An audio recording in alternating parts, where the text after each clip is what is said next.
Today is Tuesday, August 19th, 2025.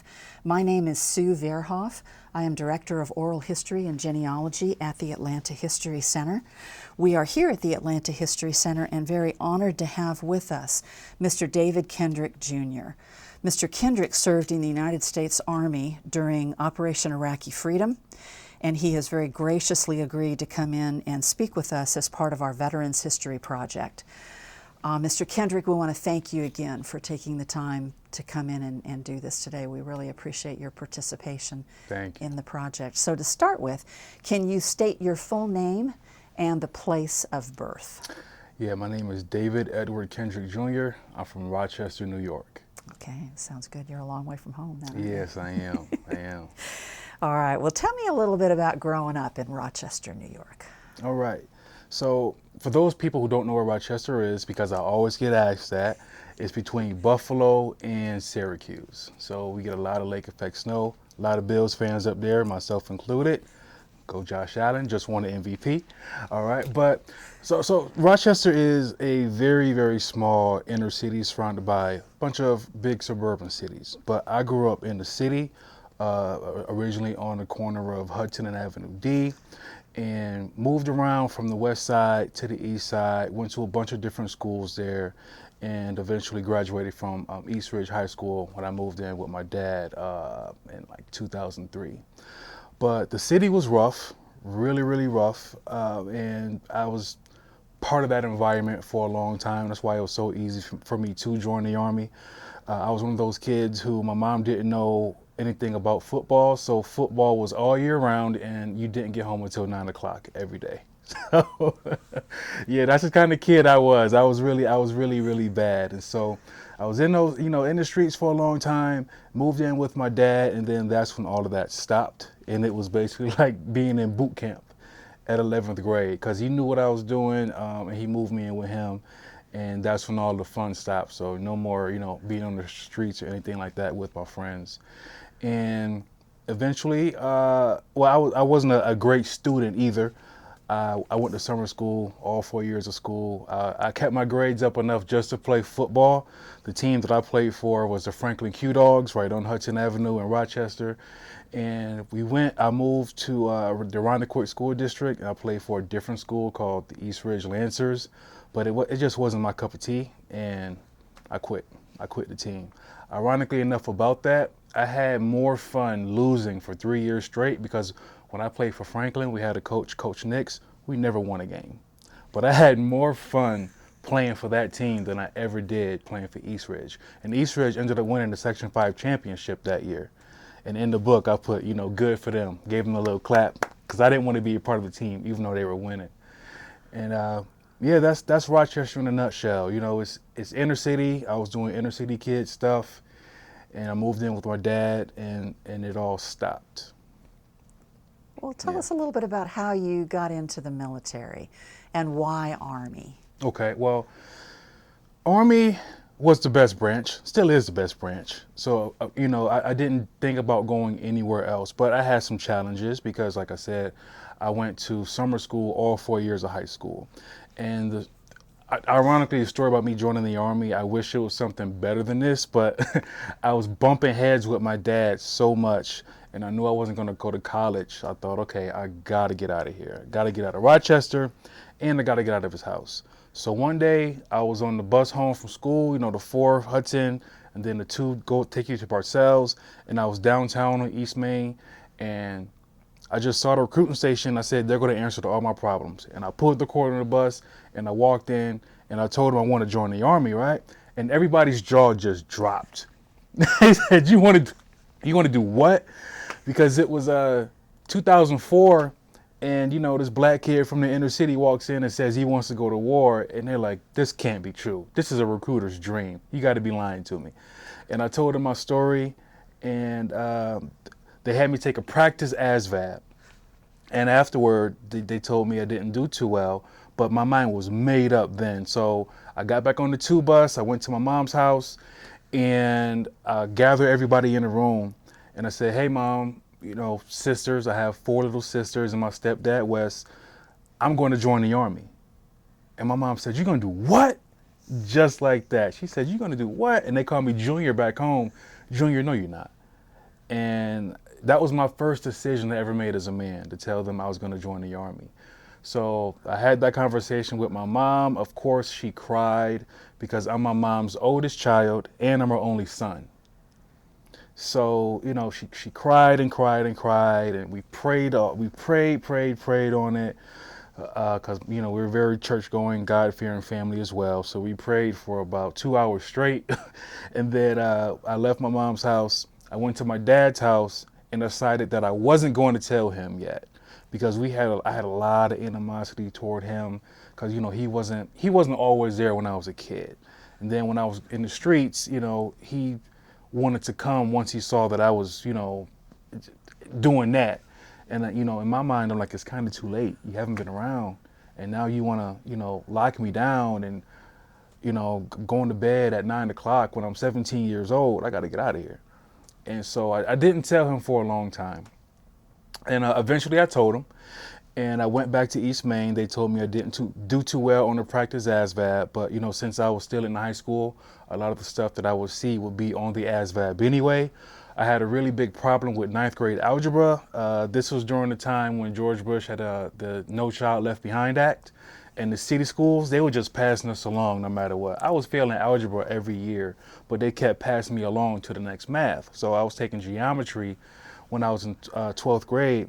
But then Eastridge noticed, they said, "Hey, David, you never passed ninth grade algebra." So I took ninth grade algebra all 4 years of summer school. And I got to the recruiting station. They told me about what would be on the ASVAB. Then they asked me, "What do you want to do in the Army?" You know, we have, I don't know how many jobs were available back then. They said, "What do you want to do?" And I said, "I want to go fight, because it shouldn't be too much different than what I see on these streets here." You know, and they said, "Are you sure you want to do that?" And my recruiter tried to show me all these different MOSs and stuff like that, because at first I was calling them jobs. He was like, "Stop calling them jobs." And shout out to my recruiter, Sergeant Soto. But he was, "Stop calling them jobs. It's going to be your MOS, your military occupational specialty." And so I'm this bad kid. I said, "You know, I've been on Hudson Avenue, West Side, Thurston Avenue, which was really hard, Chalai, you know, Genesee Street, all that stuff." I said, "It can't be much worse than what it is already here." And so he showed me, of course, he showed me everything the Army had to offer. And I was just sitting there. And he could tell I was just sitting there like this in the chair, like, this is nice. Yeah, supply, 92 Yankee. Because he was a supply guy. And his line to me was, "I stay in the rear with the gear." And I said, "No, I don't want to do that, man. That's boring." And before I finished my saying that, I tried to catch myself, and he looked. And he was like, "Really now?" And I said, "I'm sorry, I didn't mean anything by it. But, you know, I want to come back with a story to tell." And, you know, just some people just are born to go, when other people are running from something, they run toward it. And that's what I wanted to go do. So he showed me all of these videos. Every video had every MOS had about a 2-minute video showing what they did. And man, I saw Humvees coming out of the water. I seen guys rappelling from walls. I seen guys running through the streets in Iraq after terrorists and stuff like that. And I said, "Well, what is that?" And he said, "Well, David, that's a 19 Delta, a Cavalry scout." And I said, "Sign me up. I don't need to see anymore." And that's how the scout was born. Did you have any family members that served in the military? No, I'm first generation military. I didn't have nobody in my family ever served. I'm the first generation of a lot in my family. I'm the first one to go to college, first one to leave Rochester, first one to join the Army, all of that stuff. So no, I didn't talk to anybody about it. Nobody in my family's ever served. I was the first one. How did your dad feel once you told him? Oh, my dad didn't want me to do it at all. My dad did not want me to join at all. He's an old country guy from Sumter, South Carolina. So he said, "Well, Junior, you can stay here with me. You can get a trade like plumbing or roofing, or we can work on houses together." But I said, "Dad, I don't want to do that. And I know that I have what I want out of life, I can't get right now in Rochester. And I can't get it living in with you. And I just needed a way out to make something better of myself, at least to go see what the world is about." And I tried to recruit other guys with me to do the same stuff that we was all doing in the streets and stuff, but they're like, "No, I don't want to do that. I don't want to join the Army." And I was like, "But you doing it right here. But, it's not for everybody. So I ended up going by myself. Graduated high school. I went to high school. My senior year, I had to go to summer school then. It was funny. I have a good friend, Silas. We had the same summer school teacher 2 times in a row for the same 9th grade algebra class, Mr. Sallin.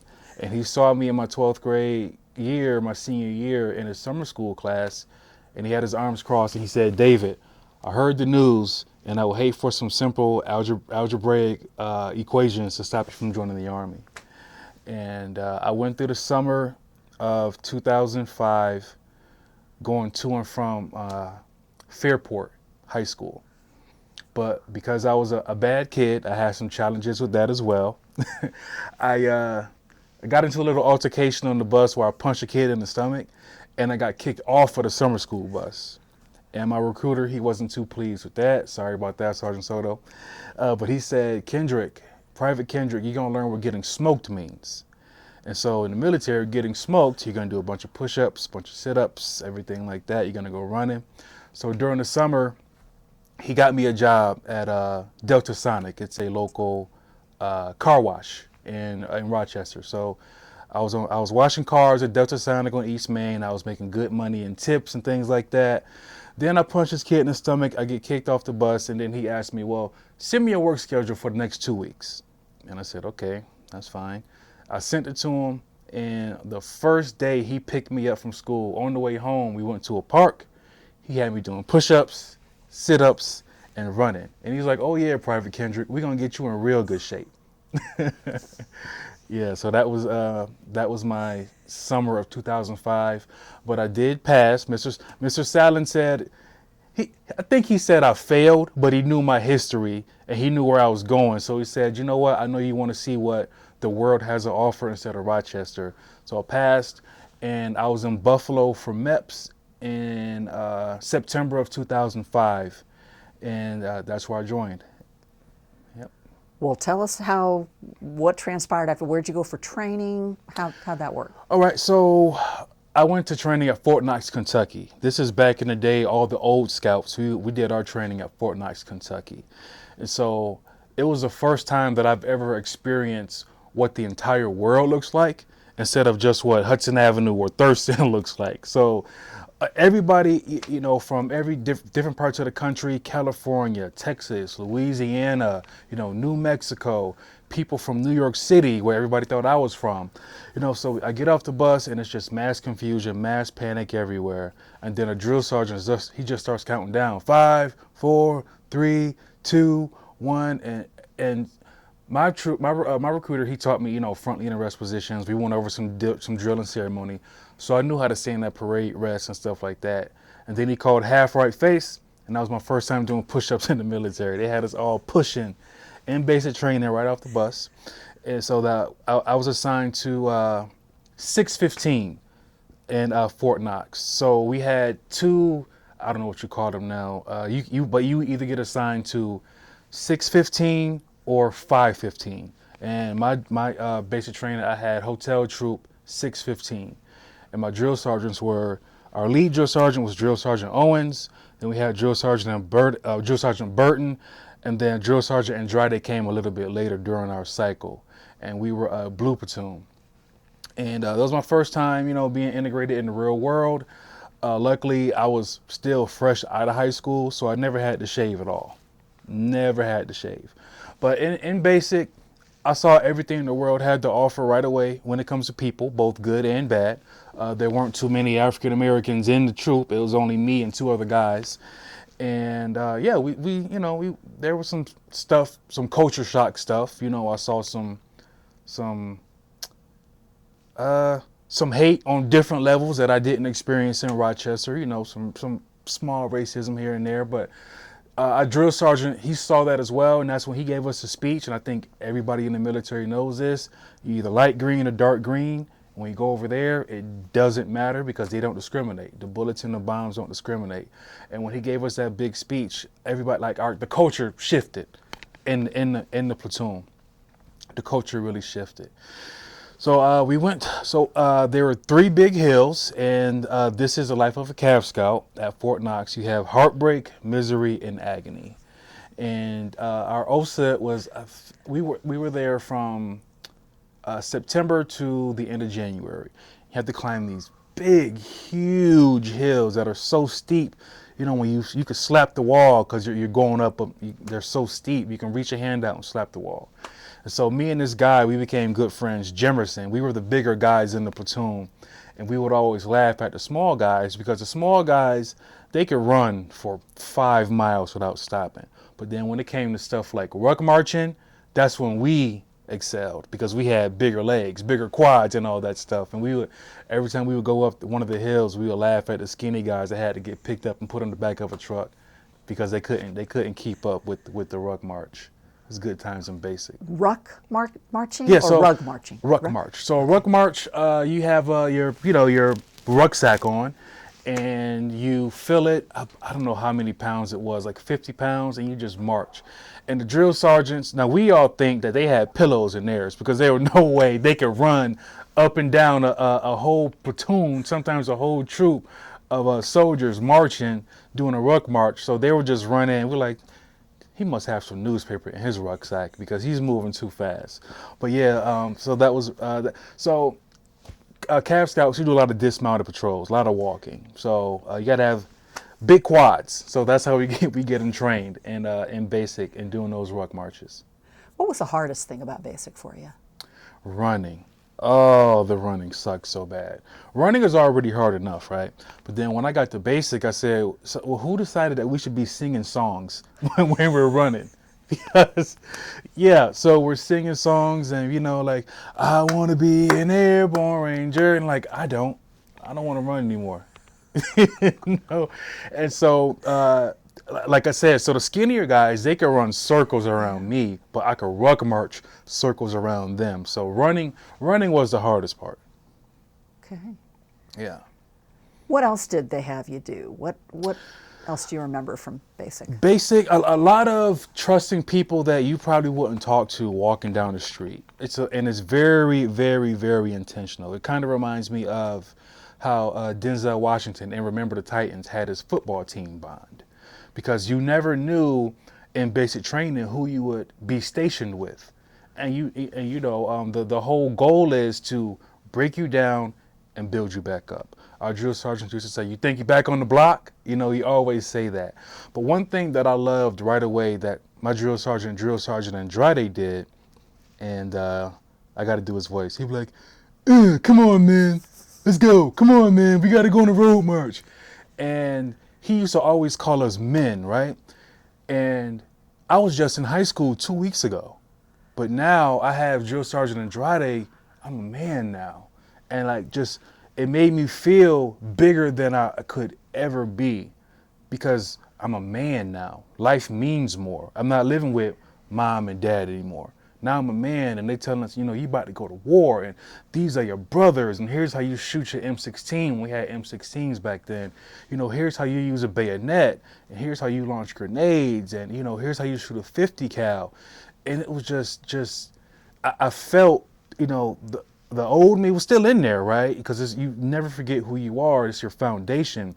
But becoming who I am now, the foundation of David Kendrick, the man, it started in basic training. And it was due to my drill sergeants and the camaraderie that I had, trusting guys who I never would have talked to back in Rochester. Okay. Yeah. So when you graduated basic, did your family come for that ceremony? No, I was the only one. Family's going to be family. And some families, they can't travel like that, things like that. So I did go home for 2 weeks for R&R for Christmas though. So my mom got to see me in my uniform. My sisters were questioning, what is this? What do these patches mean? They were still, I believe, like 8 and 5. And my sister Ashley was maybe like 14 years old. So I got to go home, spend time with people in the church. Everybody told me how proud they was of me. I went back to East Ridge, let some of my teachers see me in the uniform. And then around the end of December, we got our orders of where we were going to be stationed at. And I got sent to Fort Carson, Colorado. and it was only me and one other guy. His name was Lawson. It was only Lawson and I got sent to Fort Carson. And I was thinking to myself, Colorado? Like, there's nobody out in Colorado. Like, and I was really afraid, like, man, I don't know if there's any black people in Colorado. You know what I'm saying?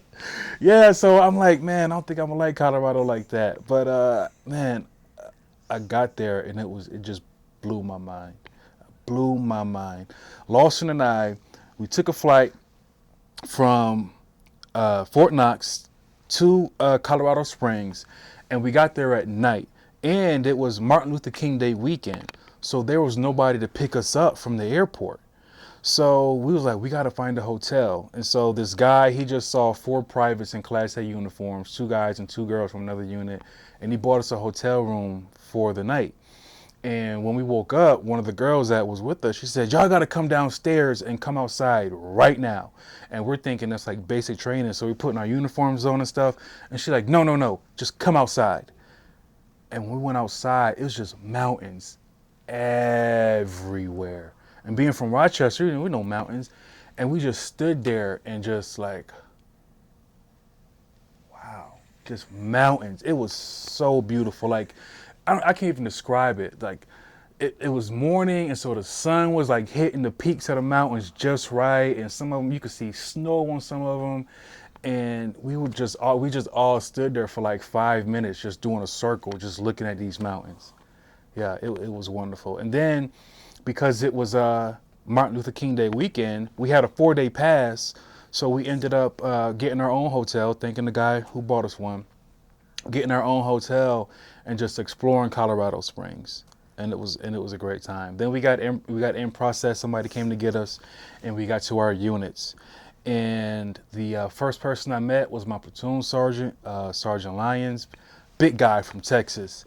And he said, Kendrick, huh? And my beret, this is when we wear berets, like the black headgear, and I used to hate shaving down my beret because I would shave it down so much it always had a hole like at the top of it. So he was inspecting my headgear. He looked at me up and down. He was like, Kendrick, how old are you? You like you just got out of high school. And I said, I did, Sergeant. And I'm standing at parade rest, and my chest sticking out all hard and stuff like that. And, how much do you weigh? Like 220 pounds. And he said, you're going to have a hard time running here, because of the altitude in Colorado. And so he brought me in, and we were in the motor pool. And, he was like, 3rd platoon, let's welcome Private Kendrick. And everybody went, Bastards, because our platoon name was the Bastards. And he was like, well, you a bastard now, Kendrick. And he gave me my patch and everything like that.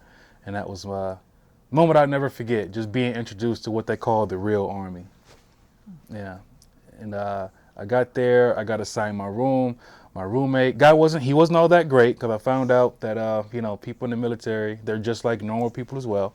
So, yeah, he wasn't that great of a roommate. He was into really fast cars and stuff like that, and I wasn't.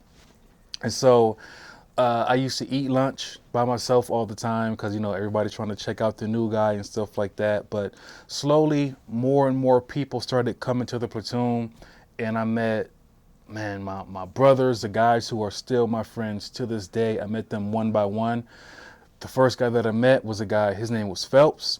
And I was sitting in my chair, and let's say he was where you are, but let's say a little bit off to the right here.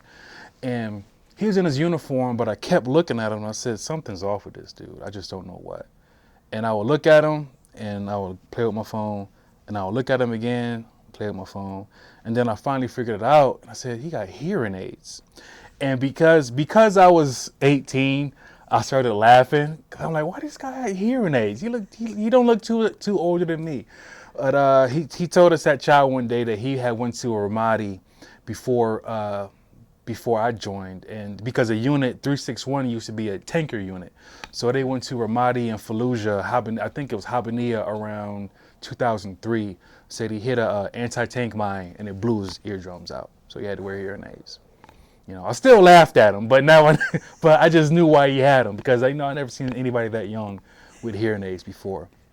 But in this unit, one by one, I met my best friends that I still have to this day. Adamson, he was the E3, he was a real country guy. from Alex City, Alabama, a huge Auburn fan. So anytime he gets excited about anything, he yells out "War Eagle." Then in my platoon as well was a Brown. Brown, he wore BCGs. Like so, in basic training, you get assigned these real thick Coke bottle glasses, and I don't know if he had his own prescription yet, but he still wore his BCGs for about the first 2 weeks that I knew him. Scusa was in my platoon. So me, Brown, and Scusa were all still teenagers. So we clicked. We clicked because we were still teenagers. And then back in the day, Brown was married, and so he lived off post. So on Monday nights, I used to go to his house to watch wrestling. Then in Bravo Troop, I was assigned to Bravo Troop, 361st Cavalry Regiment, 2nd Infantry Division. I met Snell, he was in 1st Platoon. Kennedy, I believe he was in 1st Platoon as well. And my good friend Artist. And we just all hung out, we gathered, we developed this little clique called Bird Gang, and we made all these stupid bird noises and stuff like that. But those ended up being my best friends, along with a guy named Keaton. Can't forget Keaton. Keaton was from Boston, and we, he has a Boston accent, so he used to, make fun of him about that every now and then. And there were guys here and there from other troops and stuff like that as well. A feeler named Jones. I think Jones was in Bravo Troop as well. But then in Charlie Troop, the nickname was Cold Blood. There was a guy, Barberry. He was a feeler as well. Excuse me. And they would show me around the city, show me around posts. We would go to the gym together, work out together. Being soldiers, eventually found out that everybody drinks a lot. So drink in the barracks together, play video games together. Back then, NCAA football was huge. So we all played NCAA football, or we had Madden tournaments in the barracks. And when we went to the field, we just did all the grunt work. Since me, Adamson, and Brown were all in the same platoon, we would usually do all our grunt work together, get smoked together. We had an E5, loved him to death, but we always gave him a hard time, Sergeant Francis. So if you ever see the Sergeant Francis, we love you. But we used to always give him a hard time. But Sergeant Francis actually taught me how to be a scout. He was my section sergeant. And let me tell you, there was they don't build scouts like Sergeant Francis. He taught me everything it takes to be a scout. And he had deployed to Ramadi with the unit before too, and lost some guys. And he's from, I believe, Staten Island, and just real thick, like Italian, New York accent. And he asked me where I'm from, and I told him I'm from Rochester. That's not New York, Yeah, so we had that, we had that in common, being from New York, but me being from Rochester, him being from New York City, and of course 3rd Platoon, they became family, and we went to the field a lot. And eventually found out about our deployment. Since the war was getting worse in 2006, we got word that our deployments were going to be 15 months instead of 12.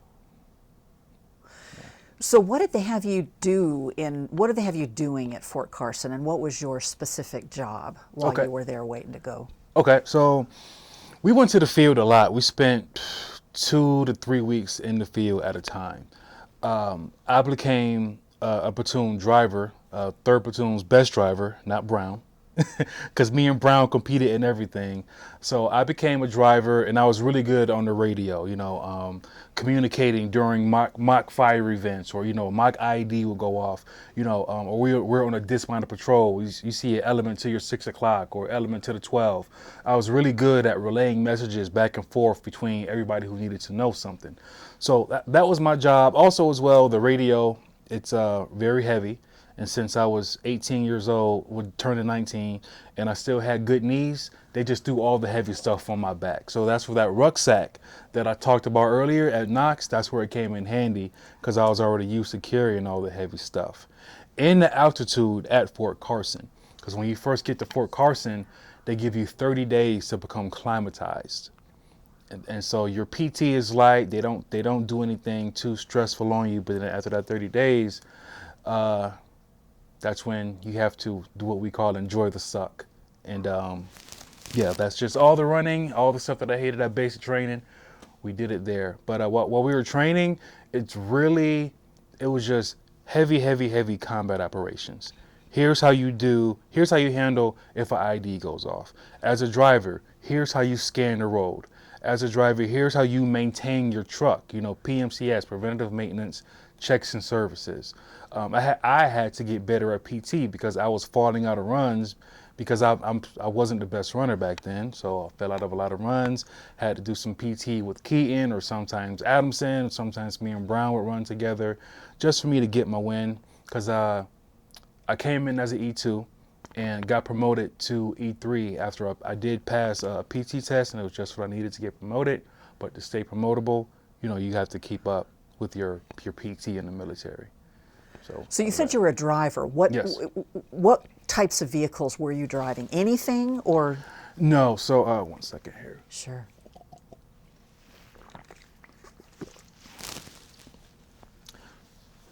So my main vehicle that I drove was a Humvee with glass. Our gunner's hatch was made out of glass. Sergeant Francis was my gunner. I never drove anything other than that, and so that's what just me and Brown competed in all the time.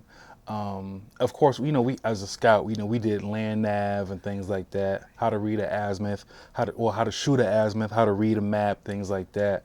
But we weren't going to be doing that as much when we got to Iraq. So those were some of the things that we slowly phased out. But yeah, just running combat operations, a lot of training, especially at NTC. We went to NTC in the Mojave Desert in July, the worst time to go. So we spent 30 days in California in the desert just doing mock training after mock training after mock training through all these mock towns. We learned how to do raids on houses. I learned how to kick in doors. Since I was a heavier guy, they gave me the breach kit. So I had bolt cutters, I had the ramming block, I had the axe, everything that you would need to kick down the door, but still had to keep up with the troop and with my platoon while we're going on dismounted patrols. So it was such an adrenaline rush, such good stuff. Learning how to do combat lifesavers training with my platoon. So me and Adamson, we were paired off for all of our trainings, and we learned how to do something called a nasopharyngeal. And what that is, it's a tube that goes in your nose, up your nose, and it goes down, your windpipe and comes out the back of your throat. In case your windpipe gets crushed, you still have an airway. So we did that to each other, and that sucked. We learned how to give each other tourniquets, how to apply tourniquets the proper way. We had to give each other IVs going 20 miles an hour through bumpy terrain as part of the combat lifesavers training. It was really, really, really good stuff. And every time we did something, I was so proud of myself to make the decision to join the Army and then join as a scout. Because where else can you get these stories or this experience or these friends? Got them in the Cavalry. Well, I think you've kind of answered my question, but just to hear you say it, looking back, how well prepared do you feel like you were for actual combat, given the training that you had in basic and at Fort Carson? Oh yeah, we were well prepared. I mean, we trained all the time. I turned 19, eventually got a girlfriend, but I told her, hey, this is my job. We're going to be going all the time. We just got told that our deployment is going to get extended another 3 months. So instead of 12, I'm going to be going 15 months. We're both 19. Are you sure you want to, be with a scout and live this life? And what I'm going to be gone for who knows how long? And, she said she was sure. And me and my friends, man, one thing about what the military does, and just if you're a decent person, you get to know their families as well.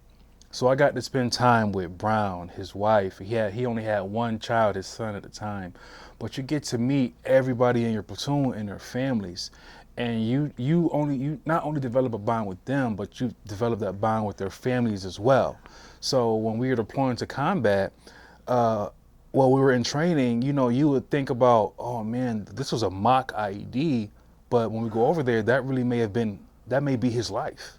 That may be his son, not having a father to come home to him anymore. So it makes the war and your bond mean that much more.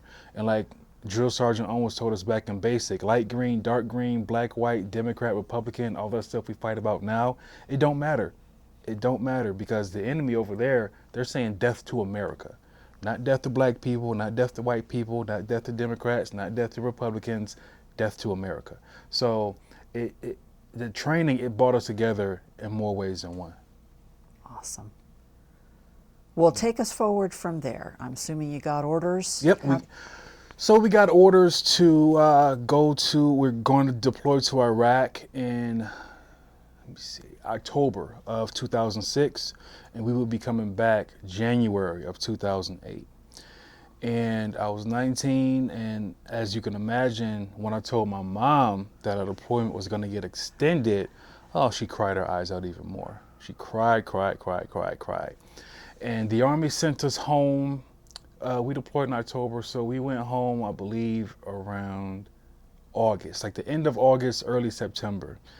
And it was bittersweet. One of my favorite pictures that I have that I gave to my mom was a selfie we took. And this was a selfie on a Kodak camera. It wasn't even a cell phone, because we didn't have these fancy phones we got now. It was a Kodak camera. You know, I wound it up, and I took this picture of us, and I gave it to her because it was my favorite picture at the time. But that was also me saying, well, I want you to have this token in case I don't make it back, because it was my favorite picture. And she cried and cried and cried and cried. And when I told my dad, he was upset, but he knew, hey, this is what you wanted to do. You know, you're a man now. There isn't anything that I can do about it. Our relationship was still kind of rocky because I wanted him to be there more than he did when I was a kid. But if he didn't show up when he did, who knows? I probably would have been dead or in jail. So I'm glad for what he did. I just wasn't glad I didn't like the way he went about it. But it still had a profound impact on me. So, you know, the hardest part before going to Iraq was saying goodbye to everybody in the airport. So I was in my uniform, and they're calling the flight from Rochester to Colorado Springs. You know, a boarding group 1, 2, 3, everybody's going. But this is when also everybody in our section of the airport sees what's happening.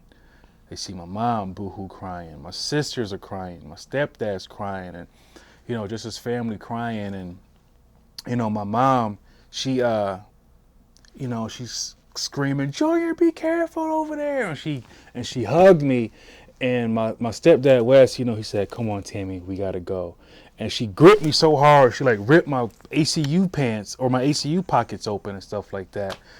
And man, that was hard. And I had to make this long walk, you know, the walk from the airport terminal to the actual plane. And when I got on, everybody stood up and cheered and stuff. And they gave me a first class flight and gave me a drink and things like that. But it was hard saying goodbye to my mom for what could have been the last time.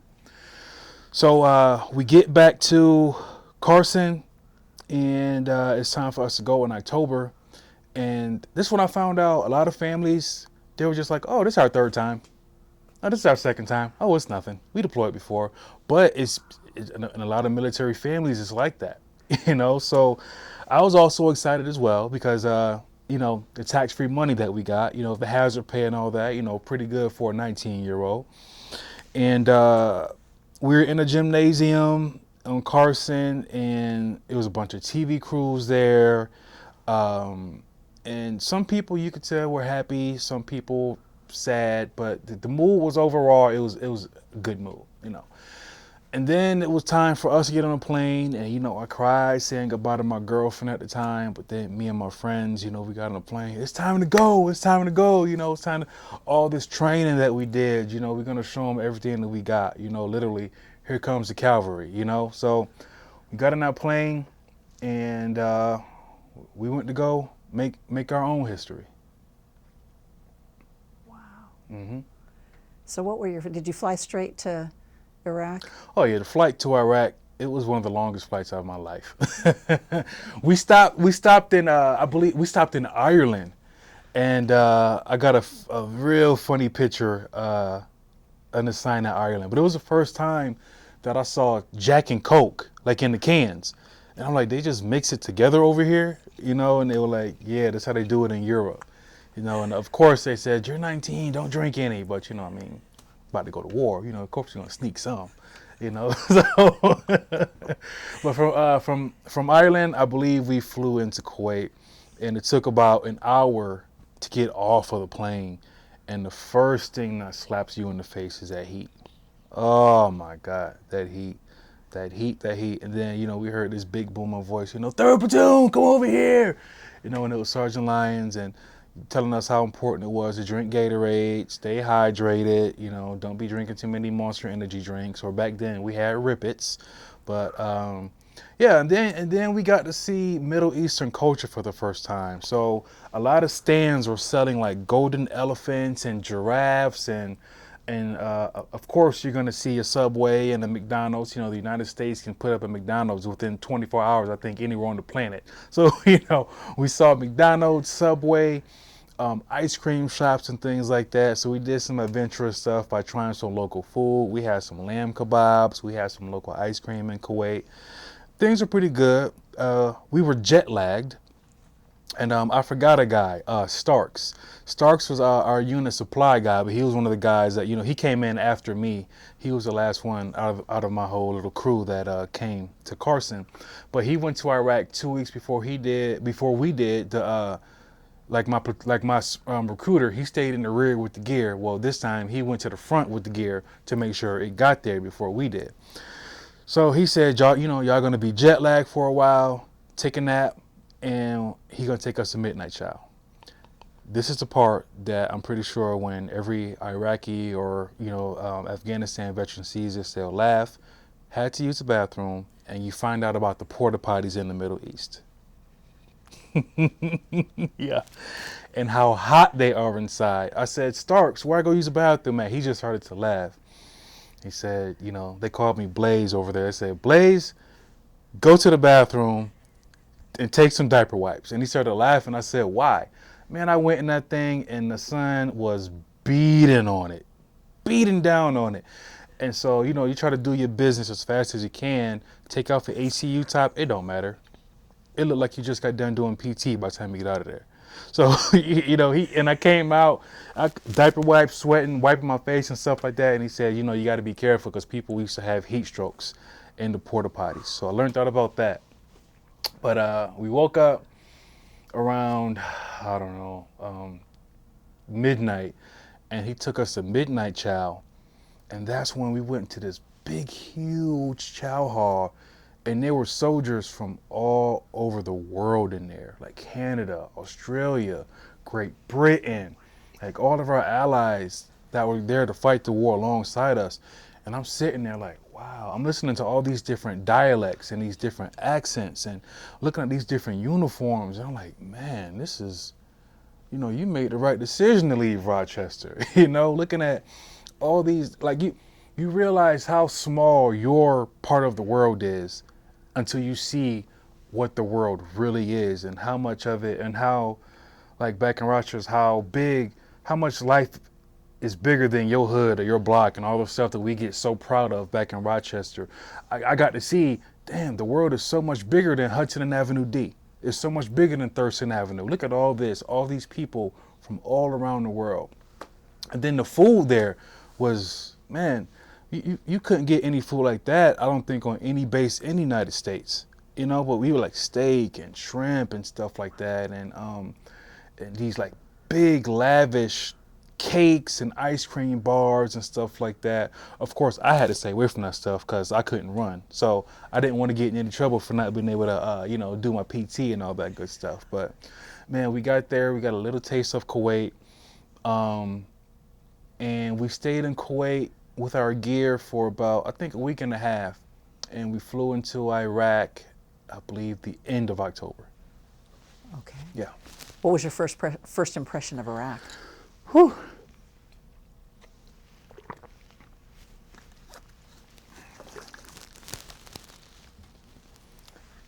There are some things you'll never forget about the Middle East. One of them is the smell. Landing in Iraq, everything smelled like burning grass. And we all at the same time, what is this? What does it smell? Burning grass, donkey and dog feces everywhere. It was just the smells, these real distinct smells that even when I smell it to this day, I'm like, and your mind just goes back to Iraq. But the sun, it was October, but it's still hot. Sun was beating down on you, and then we get to our fob. We were going to be stationed on Fob Rustamaya in Baghdad. So we get to our fob, and we meet the unit that we are there to replace. And they're telling us all about the barracks that we're going to be staying in, about mortar attacks, about what the routes look like. I was talking to the driver from that platoon about how the routes are, what to look out for on the roads. And then we got to our rooms, and because they were still in the barracks building, we were going to be cramped, four people in one room. But I saw sandbags on the windows on the barracks. And I said, what are these sandbags for? And he said, well, the enemy likes to send mortar rounds, and sometimes they break the windows. And one time we didn't, well, before we put sandbags on it, the glass broke and it shredded the guy's face.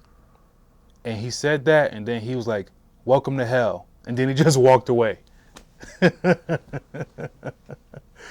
Yeah. And I was like, oh man. We all looked around like me, Brown, Addison, like, we here now, boys. You know, stay alert, stay alive. And so we did, I believe it's called Left Seat, Right Seat Ride, where some of their leaders went out in sector with some of our leaders.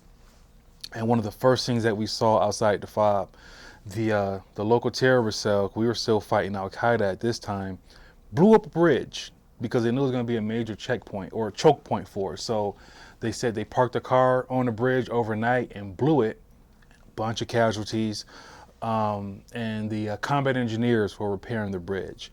But when you go out in sector, I believe I was in the third truck because we had a convoy of, I believe, 5 trucks. I was in the third truck, and being out in sector, you just see a world you never thought would exist. Like buildings blown to shreds, people playing soccer in soccer fields with no shoes on, kids running by your truck, they throwing rocks at you, they giving you the middle finger, you know, but then as soon as you get out, mister, give me money, you know, give me money, give me chocolate, you know, and, you know, we love black men, we love George Bush, you know, like all this weird stuff that you never thought you would see. And it was also like this real big adrenaline rush though, because we had prepared for it. And I'm like, yeah, you know, it's not Thurston Avenue, but you know, being on those streets kind of prepared me for here, you know, and you would see driving down the road, you would see holes in the road from where an IED detonated 2 days prior. Sometimes you would see like the wires coming out. And so, you know, we were stupid. We're taking pictures inside these IED holes and stuff like that. Don't know if it's another IED that's gonna blow, but for us, it was like, man, look at that, or look at that, or let's go over there, let's go over there. It was, I don't know, it was exciting, I think, because we all were together and we just had this bond that couldn't be broken. So we were excited to go out, wasn't scared of anything at all. But we also got some mean looks from the locals, because you could tell they were trying to check out who we were, because a new unit with different patches were on. And this is 2006, so you know the war has been 5 years, you know, 4 or 5 years. They know our rotation. You know, okay, well, the new patches are going to be here in a year, and we were the new patches that came. So you have guys checking us out, and of course you can just feel the tension in the air, and you can feel that they were trying to figure out who the new people were. And so our initial missions were to win over the hearts and minds of the people in the areas we were going to be protecting and doing our patrols in. So we've given out food, and we just get mobbed. I'm talking mob, just people just give me, and just snatching out of our hand as soon as we can pull it out the back of our truck. And of course, the kids, they want to come up to you. They want to touch you. I had an M203 grenade launcher. They want to touch my grenades on my flak vest. I got to, you know, swat their hands away and things like that. And I'm looking at, I was looking at this one guy on our second mission out.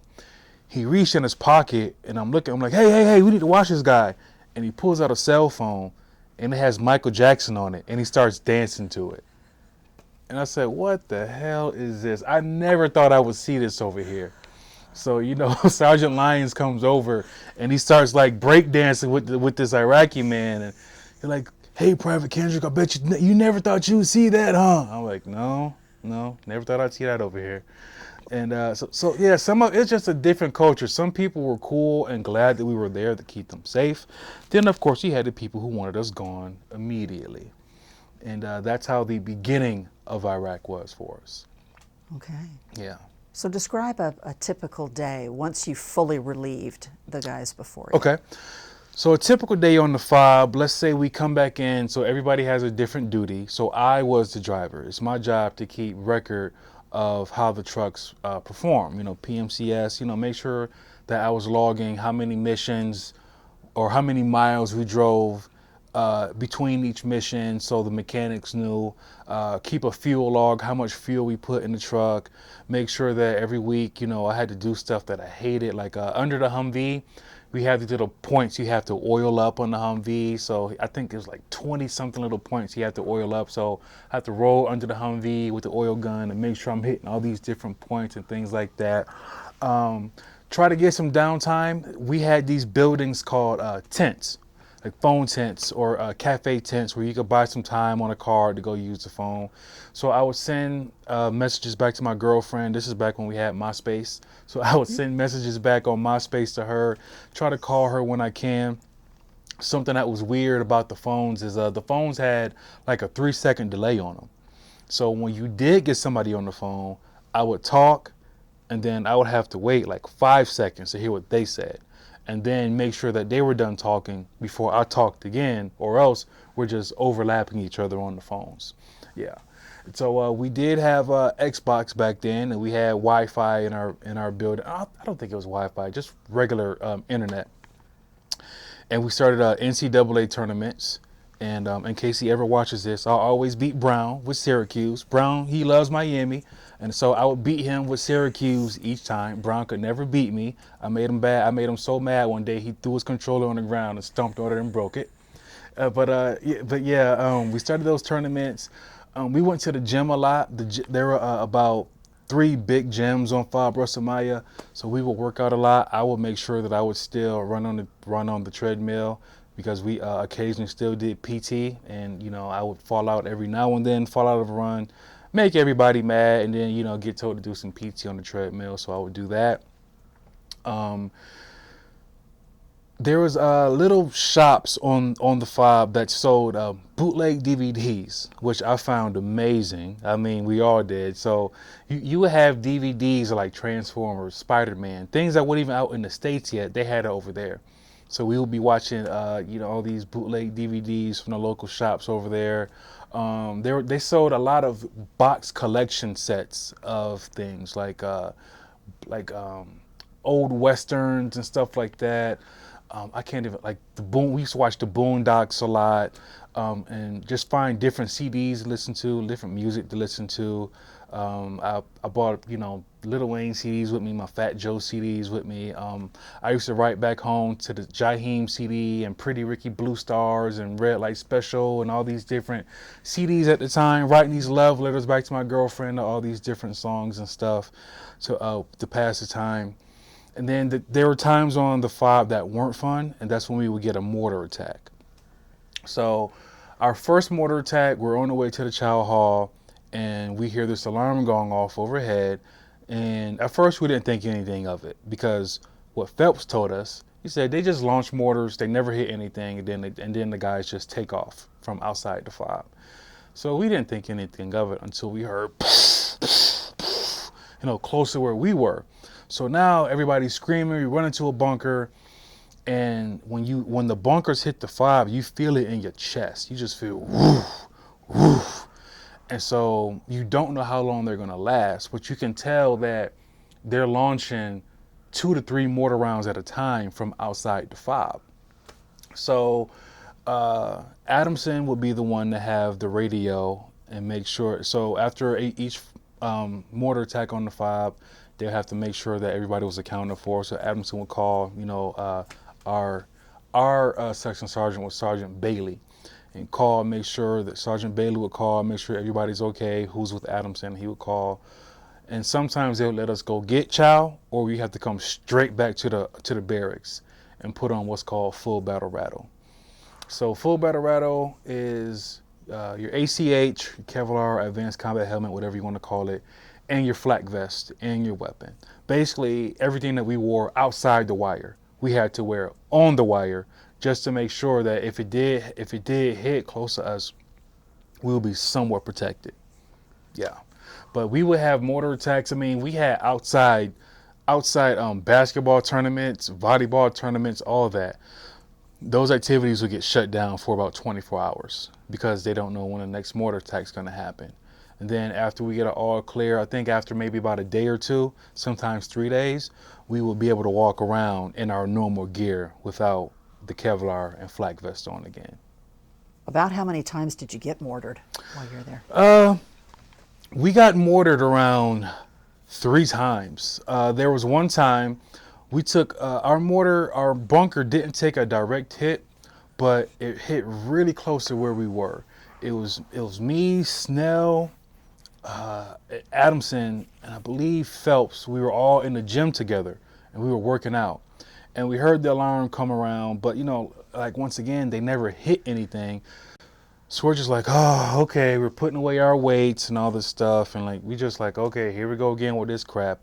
And then we heard, like right outside the gym. So we all run into this bunker, and these mortar rounds are getting closer and closer and closer. And the last one, you heard it whistle through the air and it hit, and we all, ducked down like this, and it exploded outside the bunker and it knocked us to the ground. And my ears were ringing, and like I could see people. There were me and let's say about 8 people in this bunker, and I could see people like moving their mouth, but I couldn't hear what they were saying. It was just ringing in my ears. And so Sergeant Bailey calls over the radio, Adamson, are you guys okay? And he says, yeah, we're okay. And we all kind of like stumble out the bunker, and we see the little crater that the mortar round left, and we all like, man, that was a close one. So we were able to go to the chow hall to get some food and come back. So on the way to the chow hall, my vision, it starts to blur. It goes like this, and I'm like, well, what's going on? And then I'm holding my weapon, but my hand starts to shake like this. And Adamson, I called him G, hey G, can you give me something to eat? I don't feel right. I'm about to go, back to the barracks. And I got my head down and I'm trying to run, but I can't, but my whole body's shaking at this point.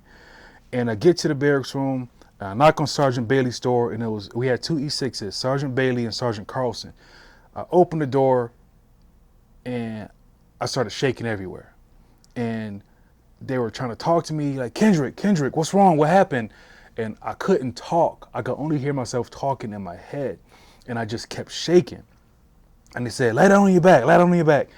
And so I'm on my back, I'm looking face up, and they take my weapon off, and I'm still shaking everywhere. And Sergeant Carson, I'm gonna count down from 10. So he counts down, like focus on my fingers. And he has to do this like twice. He does it twice. And they give me some water, but I'm still shaking, and it went down, the front of my uniform, and it finally went away. And I said, Sergeant Bailey, that mortar round hit right outside of our bunker.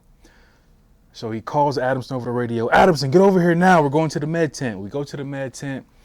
They put me through all these different tests, find out I had a concussion, and what happened is, fight or flight, my fight or flight response initiated, and because my body was so full of adrenaline, it didn't have a way to get out. So that was my body's way of getting rid of the adrenaline, was just having this like panic attack, seizure, didn't know what it was at first. But the mortar round, the ringing that I heard, it blew out my eardrum as well.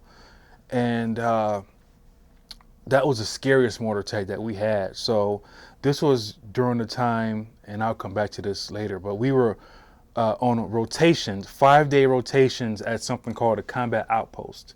And so I couldn't go on this rotation, for this one rotation, I had to stay on the 5. And I became shell shocked after that. I was afraid to go outside for 3 days because everything that I heard, it sounded like that mortar round was going to explode right next to me.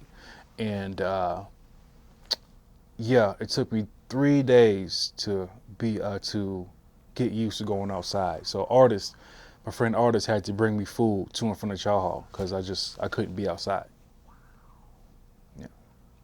Did you have injuries from any of the mortar attacks? No injuries, just But eardrum was busted, had a concussion. But anybody else in any of the No, other units? everybody else was fine. Yeah. And I asked why it was just me, and they said, you may have gotten hit with a big wave of energy, and everybody's body's different. They may have had a different way of getting rid of the adrenaline, your body's way, because, I be on go. I be ready to go all the time, because I want to get in my truck and go find whoever did it.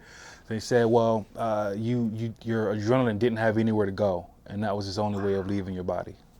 Wow. Yeah. What an experience. Yeah. Jeez. Yeah. But I made it. I'm here. So. Yeah. Well, keep going. What else can you tell us? I know eventually you were injured. Yeah. When So. you wanna... Oh man. So even before that, so we deployed during troop surge. So one thing about being on the FOB, we have phone tents and we have internet tents where you can use a phone or use a laptop. Well, all the time we were on something called camo blackout because we were losing so many guys that they would shut off all communication to the outside so that the military can notify the families before any of us did it. So out of 5 days out the week, I would say every single week, 2 days we were on camo blackout because somebody either was killed or injured. So this is when you're just praying to get some mail, or you're just writing letters, no MySpace, no phone. You're just writing letters back home. And this would happen all the time. And you could feel the tension like in our troop when we're on camo blackout, because something about the military, that camaraderie, you don't have to know the soldier or the Marine or the airman, but you feel it when you lose one. And you're like, man, I wonder who it was. I wonder what happened. I wonder where it was, because we have to go back out there. I wonder what happened. So I guess the White House, President Bush, they got upset about this, and they wanted to do something about it. So they initiated the troop surge.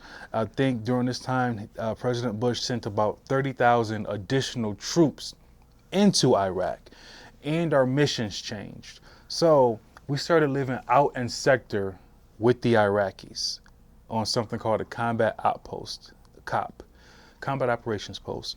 So what these rotations were going to look like, we would spend, I'm not sure if it was 2 days on the FOB or it was 5 and 5, but they built out, this old Iraqi police station. They brought out a bunch of porta potties, and they put refrigerators in it, these real big swamp fans, so that our whole troop could stay out there in sector where the terrorists were for 5 days at a time. Nobody was happy about it. Nobody. But it was, needs of the Army, so it's what we had to do. So it took about 2 weeks for them to build out this Iraqi police station for us to live in. And our first mission out there, I took over as lead driver for my platoon. And we had my platoon, headquarters platoon, and a bunch of fuel trucks, about 20 trucks total, going out to this Iraqi police station.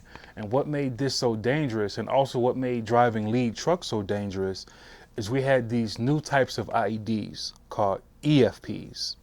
And EFPs were these little like cone-shaped IEDs, but when they blew, they formed like these bullets, these real large bullets that melted through our Humvees like butter. So part of those camo blackouts, you would just hear, man, another EFP, another EFP, another EFP. And the truck that I drove, it had like these little platforms with this like honeycomb interior that hung off the side of it, so that if we did hit an EFP, hopefully it wouldn't do as much damage. But nothing, like, as far as I know, there was nothing that could stop an EFP from just cutting through the truck. And we lost guys in our platoon to EFPs. Artist's roommate, his name was James. We used to call him Sleepy J because, he used to always fall asleep during our training.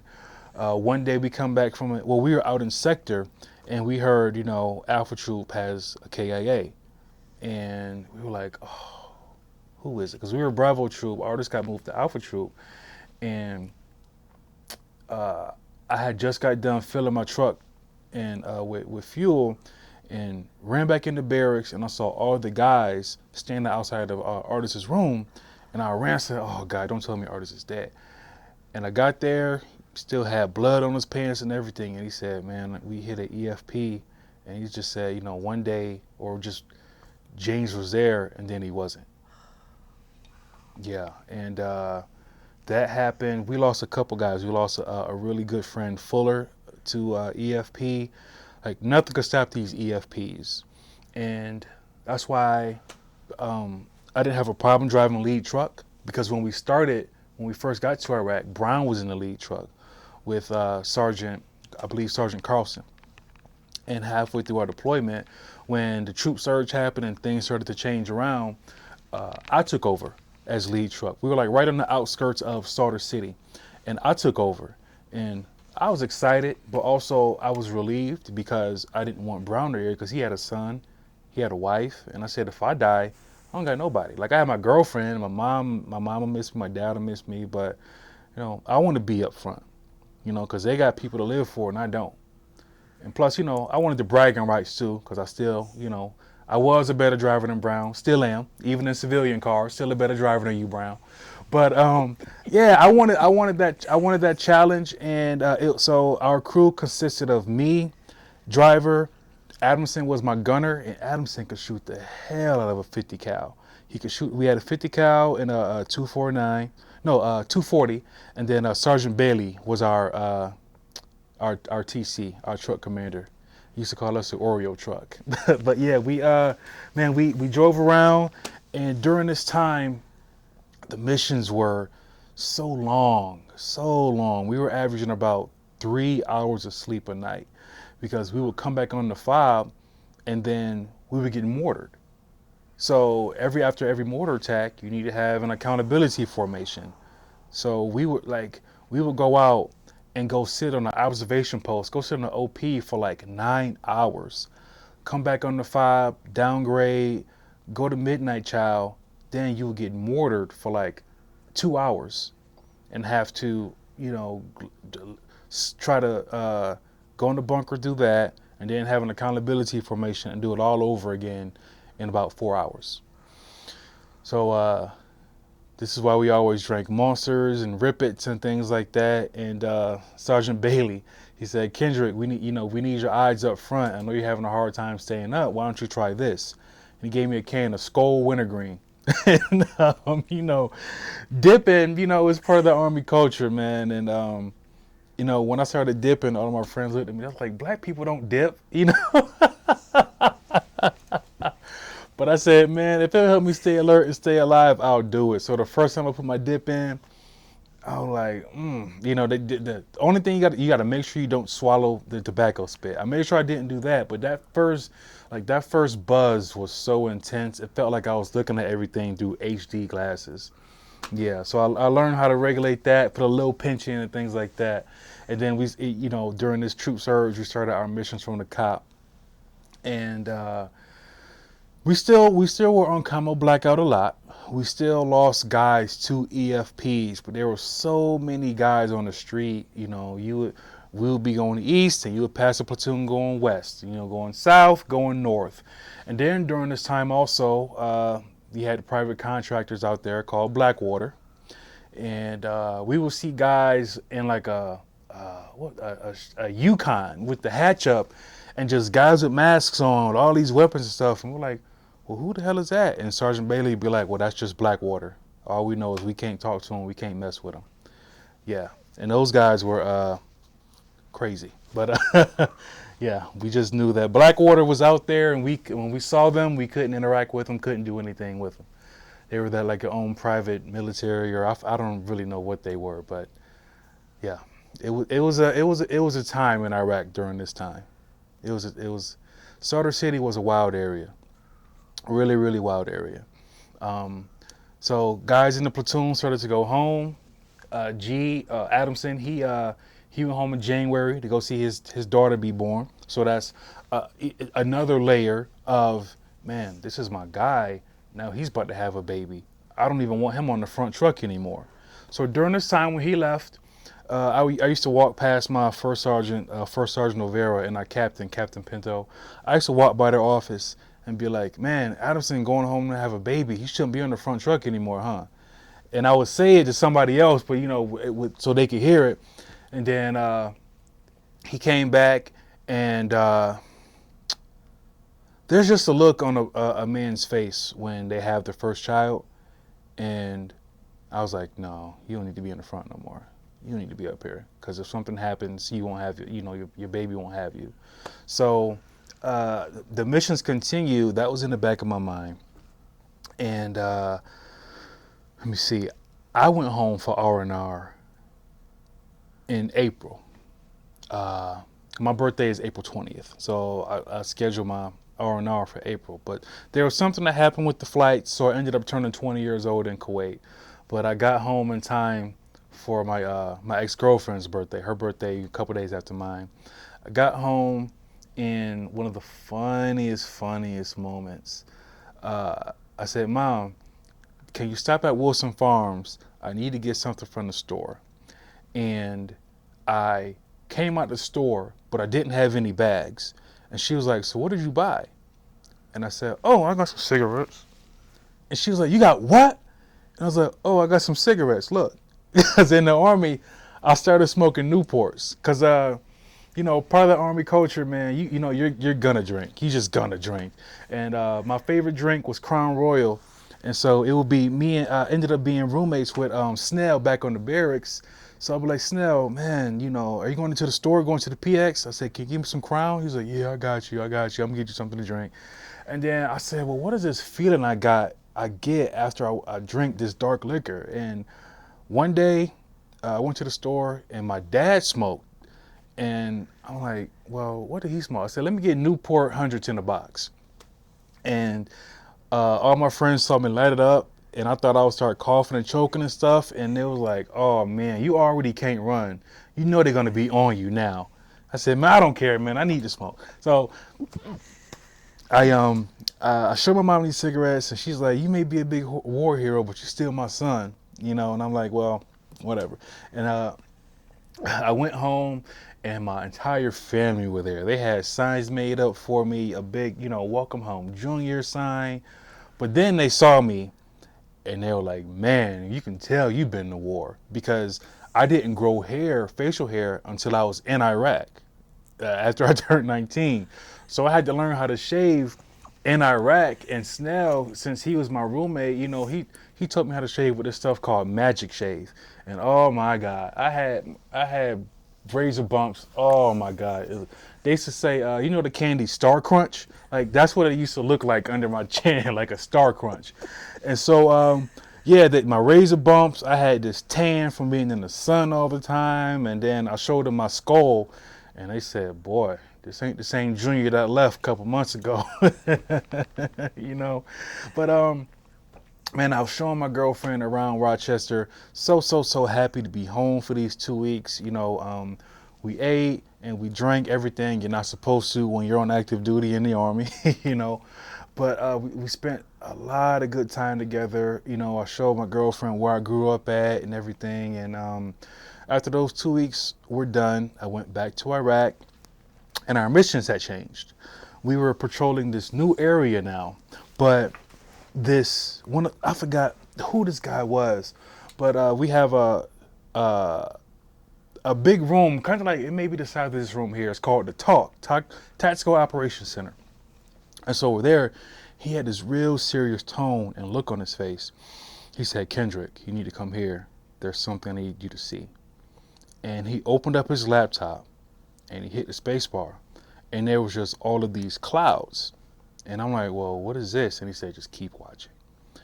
and all of a sudden you see a camera set up, kind of like this one here, and I see a soldier walking down the middle of the street, and I said, don't tell me this is what I think it's about to be. And he said, just keep watching. And you hear guys in the background chanting, and then you just, pow! Sniper rifle goes off, and the soldier falls to the ground. And words started coming across the screen, like, infidels, go home. And it was a sniper warning us to get out of Iraq. And what made this video so absolutely terrifying is the unit. He would zoom in on the unit patch, and it was the unit that we had just replaced in October. The guys who did our left seat, right seat rides with. I said, what is this? And they upload this stuff to their websites over there, and our unit got a hold of it, and he said, well, Kendrick, obviously this guy's in our area. He hasn't been caught yet, so just keep your head on the swivel out there. And when I say absolute fear, oh my God, never felt anything like that before in my life.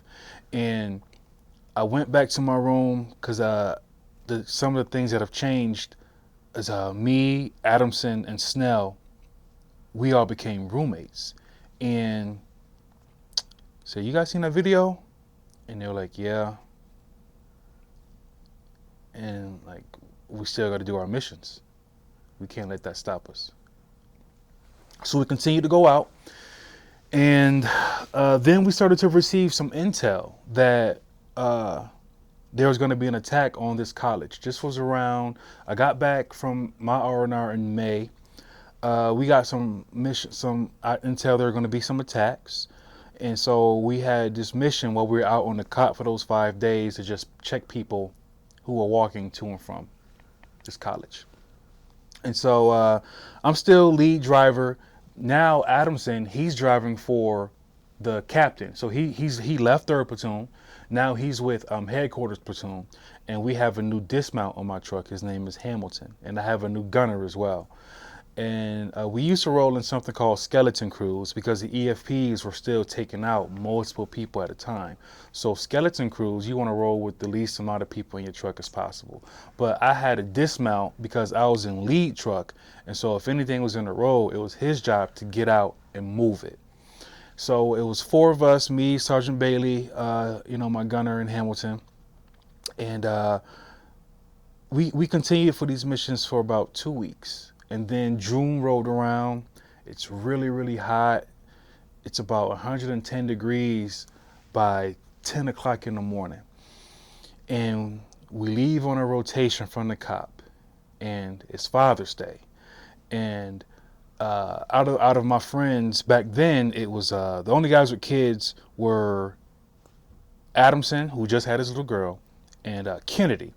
And I think Starks may have had kids, and I'm not sure. But I wake Adamson up. I'm like, hey, G, wake up, man. Happy Father's Day, yada, yada, yada. And we about to go out on this mission. And so we go to this mission. I'm lead truck. And we pull up to the corner. And each truck takes a corner of the platoon. Or each truck takes a corner of the building. And we also had headquarters there with us who were just going to be like doing securing the outer perimeter. So I'm walking from like a corner back to my truck, and I hear a loud pow, loud clap, and the crack of a rifle, and I fell to the ground, and I remember screaming, ah, my leg, but I don't remember hitting the ground. And I wake up, I don't know how many, it had to be no more than 60 seconds that I was knocked out. I wake up, and I'm on my stomach, and I turn around, but my left leg didn't turn with me. And I look up, I look to my left, and I see Sergeant Bailey laying in his own blood, face down as well. I'm like, I'm screaming, I'm cussing, like, what happened? My leg. And Hamilton comes up to where I am, and he said, Kendrick, man, we got ambushed, you got shot. And then he said, I got shot by a sniper. And then what happened, as soon as I fell to the ground, a truck pulled up, and it had 2 guys in it. And they did what's called pray and spray. They both had AK-47s. They were shooting at me again on the ground. Sergeant Bailey came over to me. He jumped on top of me and tried to drag me to safety behind this concrete barrier. He got shot in the arm and he got shot in the hip. And then the guys took off because they knew that when you have casualties on the ground, you can't chase the insurgents. So Hamilton comes over to me and he's freaking out. I'm freaking out. All I see on my left leg is blood. And he picks my leg up and he twists it and it's just dangling there. And I said, man, what happened? I just kept screaming, what happened? What happened? And he's trying to talk to me and he says, so much blood, I can't find an entrance wound. So he takes his Gerber and like cuts my pants in the middle of the street. Now it's June and it's like 110 degrees outside. So my skin is burning on the ground. And then as soon as he cuts my pant leg open, the blood just starts spewing everywhere. And he's like, and he starts screaming and cussing. I see it. And so I'm like, here, use my tourniquet. So he takes off my tourniquet and he tries to apply it, but it's so much blood and it's so slippery, he can't get it on all the way. And so he gets it on and he tightens it, but it's not tight enough. So then he has to take his tourniquet off and he puts it higher on my thigh. And since I'm a big guy, you know, he had to let out all the slack. And he's trying to put it on, but he's fighting with the blood is so slippery. And then headquarters comes up and the rest of my platoon come up. And they, first voice that I heard, man, is Adamson. He was just screaming so loud. And I said, Adamson, you got to shut up and help them get a backboard. And Hamilton, because he had used mine, he used his, he needed another tourniquet because I had also got shot in my right leg. So, you know, he put the tourniquet high on my left leg and I'm screaming because I hurt so bad. And then the rest of the platoon comes over, they get a backboard, a tourniquet on my right leg, and I see Sergeant Bailey, he's alive, he starts to move. And my leg is just dangling there. It's just dangling because the bullet, it hit my femoral artery and it severed my, it basically shattered my femur, shattered it. And then it also hit my sciatic nerve. So when I got shot, it felt like fireworks were going off in both my legs. And so they load me onto the Humvee and, before that, I'm on the ground and I seen something that made me so upset. The people, the Iraqis, were just walking by like it was a normal day. I mean, just walking by. And so I freaked out and I started screaming, started cussing at them. You know, that's why you didn't kill me. I'm from Rochester. You know, I hate all of y'all, just giving them hell on the ground. And then, you know, I had this big adrenaline rush. And then they got me loaded into the Humvee and that adrenaline rush went away. And I felt all the energy just leave my body. And I told my first sergeant, I'll never forget, I think his name was Schumann. Schumann was in the gun, but he couldn't put his legs all the way down because the stretcher, like I was where he would put his legs at. So he had his legs like trying to spread far apart, still trying to scan. And I said, Sergeant, first sergeant, if I just go to sleep, all this will be over with. And he started freaking out and he tore my flak vest open. And he's like putting his knuckles up and down on my chest to give me like some pain to focus on, dripping water from his camelback hose into my mouth. And I'm just focused on this pain. I'm like, you know, like, because it hurt, gave me something to focus on. Then they loaded me and Sergeant Bailey into this big medical building and they like splashed something in my leg. But while I'm in the Humvee, I see both my legs just get bigger around these tourniquets, just get bigger and bigger and bigger and bigger and bigger. And they gave me some morphine. And then that's when I knew I was going to be okay. And then that's when the rest of the 3rd platoon, I said, Sergeant Bailey, we going home. And he was like, Kendrick, man, you got to stay with us. And he was like, what about your waves? Because, you know, my hair, like, I got waves in my hair and stuff. So they started like brushing my hair and all this funny stuff once he knew I was going to be okay. And then I got loaded onto this Black Hawk. We both did. And then we got sent to this really big hospital. I never forget. It was like 2 staff. Like, it was like a young black dude and young black girl sitting behind this desk, and I was like, "Hey, you chose a good MOS. Never go combat arms." And then I got loaded into this hospital room, and the doc started working on me. It was all cold, and I remember saying, "Can you take these tourniquets off because they hurt really bad?" And I passed out. Yeah, and I passed out. And what's the next thing you remember? All right. So I'm gonna show my Purple Heart now. Yeah. Okay. Yeah. So from there, after I wake up and I look down at my leg, and it had these 4 rods sticking out, and it was about 3 times its normal size. My right leg was swollen too, but nowhere near where my left leg was. And I'm looking, I don't know where I am, I don't know what time it is, and my command Sergeant Major Brazino, and our battalion commander, Colonel Phillips, came into the room. And my command Sergeant Major, he gave me this little black box, and I opened it, and it was my Purple Heart. And he said, "Private Kendrick, thank you for your service. Your job is done here. We will continue to fight from here. You go home and rest up." And that was me at 20 years old getting my Purple Heart. And this is that Purple Heart. I got it framed. This is my pride and joy right here.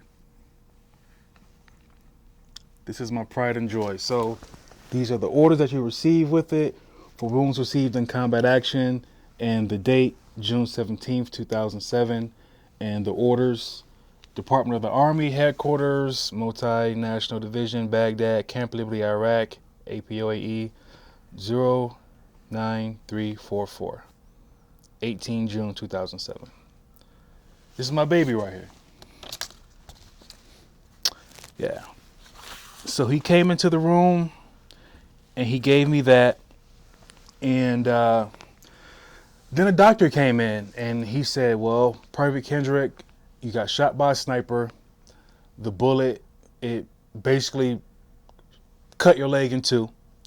You have a big gap where your femur is. They put a titanium rod in to repair it.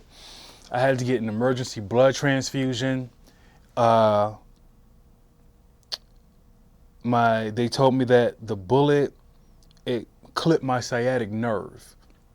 So the explosions that I felt when I was on the ground, those were the nerves dying in my leg. So from that injury, I have some dead spots on my left leg, and I can't move the toes on my left foot anymore."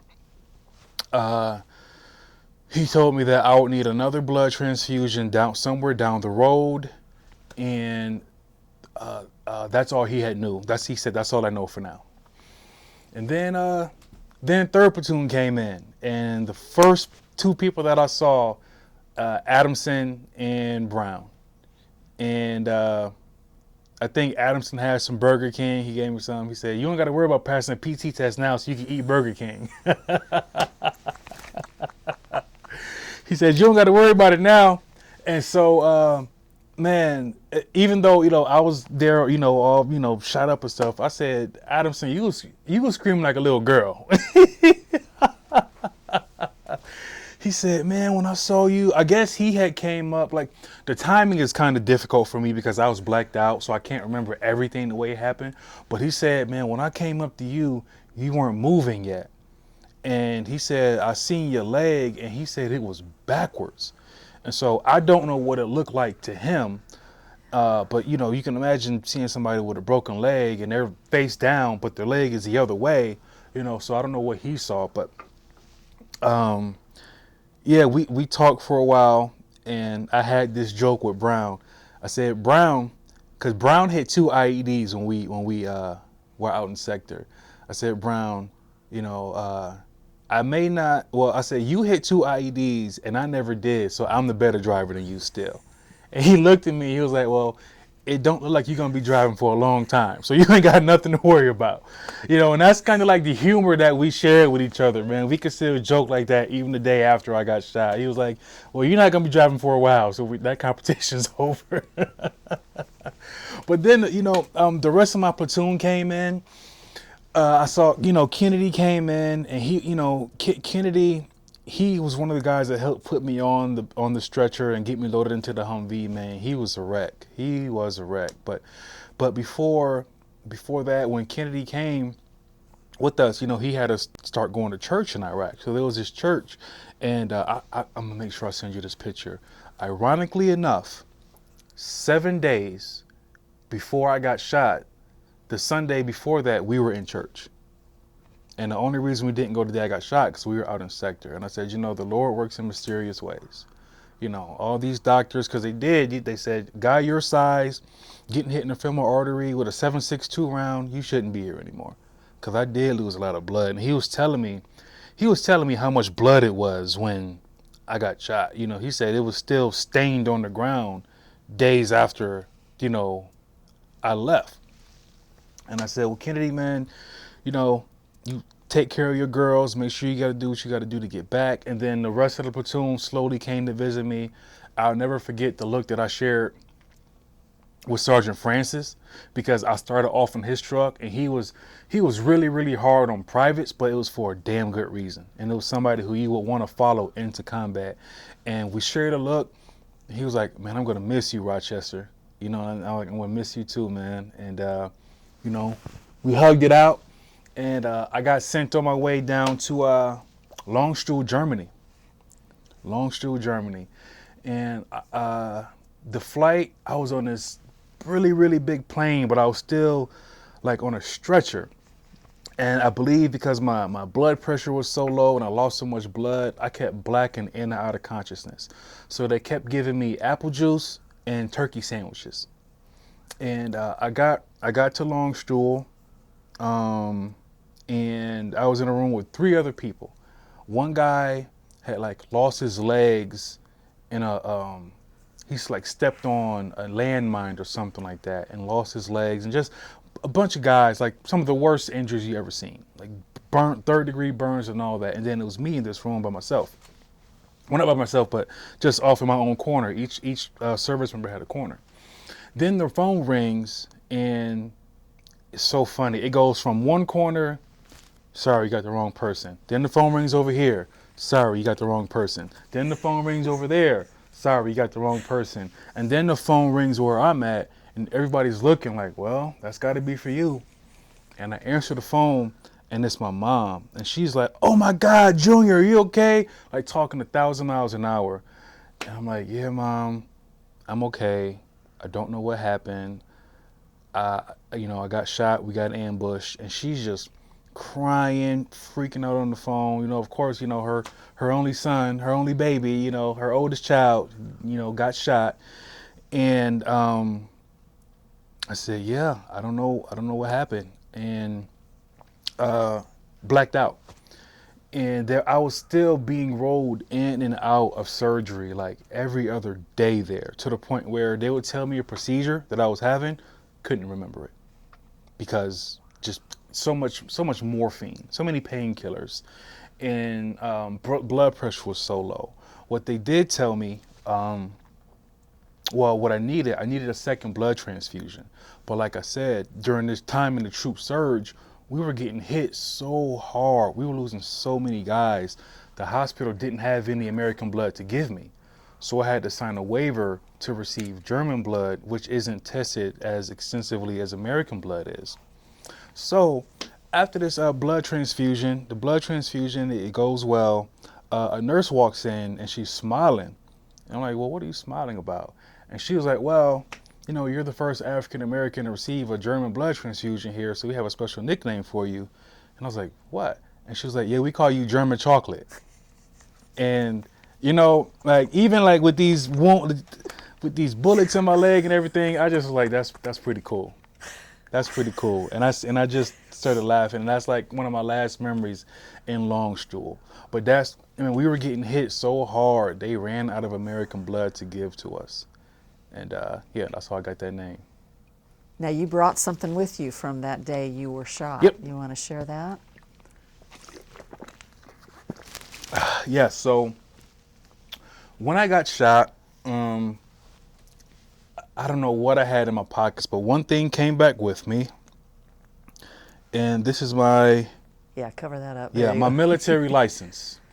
And this proves that I'm a better driver than Brown.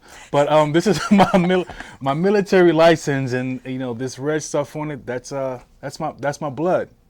This was in my pocket when I got shot, and somehow Adamson sent this back to me because Adamson was our roommate, and he said a moment that was bittersweet is he had to pack up all of my stuff and send it back to the States. And I didn't have my wallet, but somehow this was in there, and something I'm glad that this made it back. It had to be God's divine intervention because what I prided myself on so much was being a lead driver, and something that's on here is under qualifications, MVG qualified.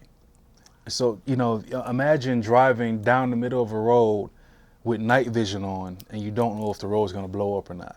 And that's something I really pride myself on is being a lead driver during that time in the war against those type of IEDs, those EFPs. So this right here, man, it's I got a frame for it. Had to take it out of the frame just for this here, but it would usually be in my case. But yeah, this is it's American history right here. It's gonna be my family heirloom. You know, the literal blood that I spilled for the country. Yes, sir. Yeah. You also told a story before we turned the camera on about how your dad found out. You want to tell us about that? Yeah. So I get sent to Fort Carson, Colorado, instead of what was that, Walter Reed Hospital, because at this time, in 2007, there was this really big scandal going on at Walter Reed, because there were so many of us getting hurt that I knew a guy who was there. They said they had guys who were like committing suicide and dying in their rooms, but the staff would roll them out like they're just going to surgery, just covered up. So all this stuff was going on at Walter Reed at the time. So they didn't send me there. I got sent to Evans Army Community Hospital back on Fort Carson.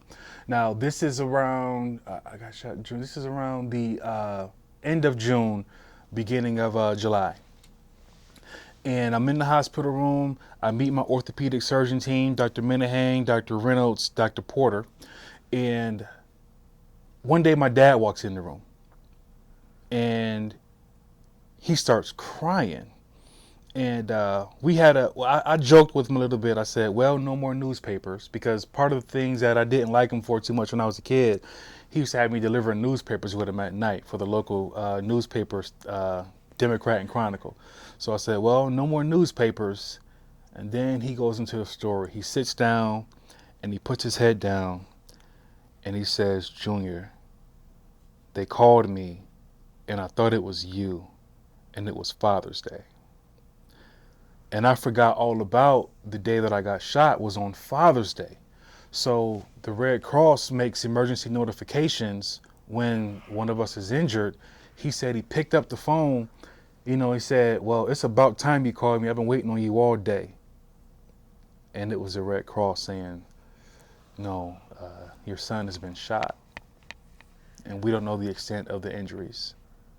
And that was his Father's Day. And he just bawled out. And, you know, anytime I see my dad cry, or my mom, it makes me cry. So, you know, we just sitting there crying and stuff. And I told him what happened. And I said, Mom, you know what? I said, Dad, you know, I don't know. I don't know what happened. It was just war, you know. And, you know, we sat there and we cried for a moment. I told him that I don't regret anything, you know. And then, you know, he talked to the medical team. I said, I don't know if I'm going to be able to keep my leg because I developed a really bad infection, because when my dismount cut my pants off in the middle of the street, a bunch of sand and dirt and sweat got in the wound because the wound was so big. And you'll have to let me know. I have a picture of it, but it's really graphic, and I don't know if you guys want to show that stuff, but I have pictures of the wounds. But the wound was so big, a bunch of stuff got in it, and I had this really, really bad infection in my leg. And they had me hooked up to a wound vac, and I had something called compartment syndrome. These two long scars on my leg, this one here and this one here, because my leg, like I said, it swelled so much that I believe this is how they had to relieve the swelling, to make cuts. And something that I'm really proud of though about these scars, a lot of veterans I know have them. And it reminds me of the speech that Drill Sergeant Owens gave me back at basics. Some of the cuts, some of them light green, some of them dark green, but we all on the same team. We all have the same scars from injury, or from the same injuries from the war, and it's these long cuts and compartment syndrome on our legs. And also because I wasn't walking for a while, I developed something called a DVT, a really bad blood clot in my knee, and they put me on 2 blood thinners, Coumadin and Lovenox, to see if they could break it up. And the physical therapy team at Fort Carson, they started physical therapy right away. And I want to give a very special shout out to those guys. James was like the lead physical therapist on Fort Carson. Then there was this young girl, Brittany, who used to do joint mobilization on my ankle. And when I tell you that I had plantar fasciitis, everything in my, and I had to keep my boot or my foot in this boot at a 90-degree angle. And I used to go to physical therapy. I'll send you this picture of me like rolling a tennis ball under my foot just to try to smooth things out under my foot. I didn't know how everything worked medically, but I know I just had to keep my foot in this boot. But Brittany worked on me, and I believe a guy named Danny worked on me as well. And those 3 guys, that team, that Fort Carson physical therapy team, they put me back together. And if it wasn't for them, I wouldn't be able to walk. So I special shout out to them. I hope you guys see this, because that team there, they worked magic on me. And they started literally right away. They said, Private Kendrick, if you don't start this physical therapy right now, you won't be able to walk again. Yeah. Now, something that I didn't expect, my girlfriend at the time, she came in after my dad came in. And we were talking, and she realized that I didn't remember talking to her in Germany. And she started to cry. And I said, well, what's wrong? You know, we embraced. I said, I'm okay. I'm right here. You can see that I'm okay. And she said, no, David, that's not it. And I said, well, what is it? And she said, the day after you got shot, Snell got shot and killed by a sniper over there. Yeah. And I freaked out because I lost track of time again. I said, but I just saw Snell yesterday. And I got shot June 17th. And what I found out later is the troop went out there the very next day. And I guess the sniper was still in the area. It could have been the same sniper that sent us that video. And shot and killed my guy. And this is him. This is Eric Lamar Snell. Yeah, it's my best friend. Yeah, he took a round. It was a headshot, and it said he didn't stand a chance. And he had kids, and I don't. And my first symptom of PTSD was that survivor's guilt, because he has kids and I don't. And you know, the scenarios that your mind makes up when you're grieving. In my mind, the scenario was the sniper that shot me thought I survived, and because there weren't too many of us that were black, this time he would shoot to kill me instead of wound me, because he thought that I survived. And that's the scenario that was in my head, is he killed me. Thought he killed me, but he killed my best friend instead. So I grieved over that for a long time. And that video, while I'm in the hospital, that video kept replaying in my head. It just kept replaying. And I was just thinking about all the ways that this guy thought that it was me instead of Snell. And then my mom comes to visit me. So it's my mom and my stepdad, Wesley. And my mom, she took a long, hard stare at me from like over there. And she does this thing when she's nervous. She kind of like plays with her hands a little bit. And she was like, Junior, are you okay? And I was like, no. And I reached my arms out and she gave me this big hug. And, you know, that kind of made me know everything was going to be okay. You know, even though I was 20 years old, combat, Purple Heart, combat veteran or whatever, you know, that hug from my mom was like everything. It was everything. Then the doctors came in and they talked to my entire family about the extent of my injuries, told me about the they told them about the DVT, the infection in my leg. They didn't know if I was going to have to walk with a cane for the rest of my life, anything like that. And my mom and dad stayed for a total maybe about 8 days. And my mom watched me go through physical therapy. And my dad and my stepdad, they used to bump heads a lot, but they had to come together for me because what my mom told me, since it was Father's Day, that the church had took everybody to eat at the Old Country Buffet, and said my dad called my mom, told her what happened, and she dropped the phone and started screaming right there at the Country Buffet. And the church took her in the bathroom to go pray. And then my stepdad, Wesley, found out. And he said the same thing my dad said. Man, I was waiting on you to call me. So that's, you know, one gunshot, but, you know, on Father's Day, 2 dads affected. My dad and my stepdad.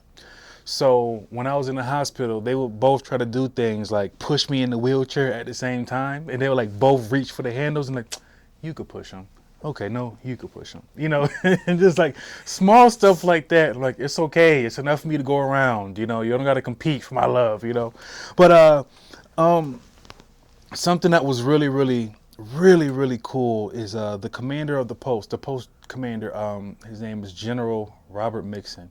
He came to visit all of us because at this time there was a bunch of news reporters and generals coming to see us who were injured. And I found out Sergeant Bailey was okay, no breaks, anything like that, just 2 flesh wounds through and through. I was happy about that. But he came to visit me and he told us that when he retired from the military, he was going to be retiring soon, and he was going to be moving back to Rochester, New York. And I'm going to make sure I send you this picture. General Mixon was a 2-star general at the time, and I was a PFC. And he's way up here on the totem pole when it comes to rank, and I'm way down here. And, you know, I'm like, I hope this guy, you know, isn't just telling me this for this photo op and then never, ever remembers me again. But he eventually does. I'll get to that a little bit later. But so I spent about almost a total of 3 months in the hospital. I eventually moved to crutches, but something in my mind that was affecting me when it comes to like PTSD as well. They said, well, David, you need to start putting a little bit of weight on your leg. In my mind, if I did, it was going to break and look just like it did when I got shot. And I said, I can't. I just can't. I'm not mentally there yet. I didn't want to put any weight on it.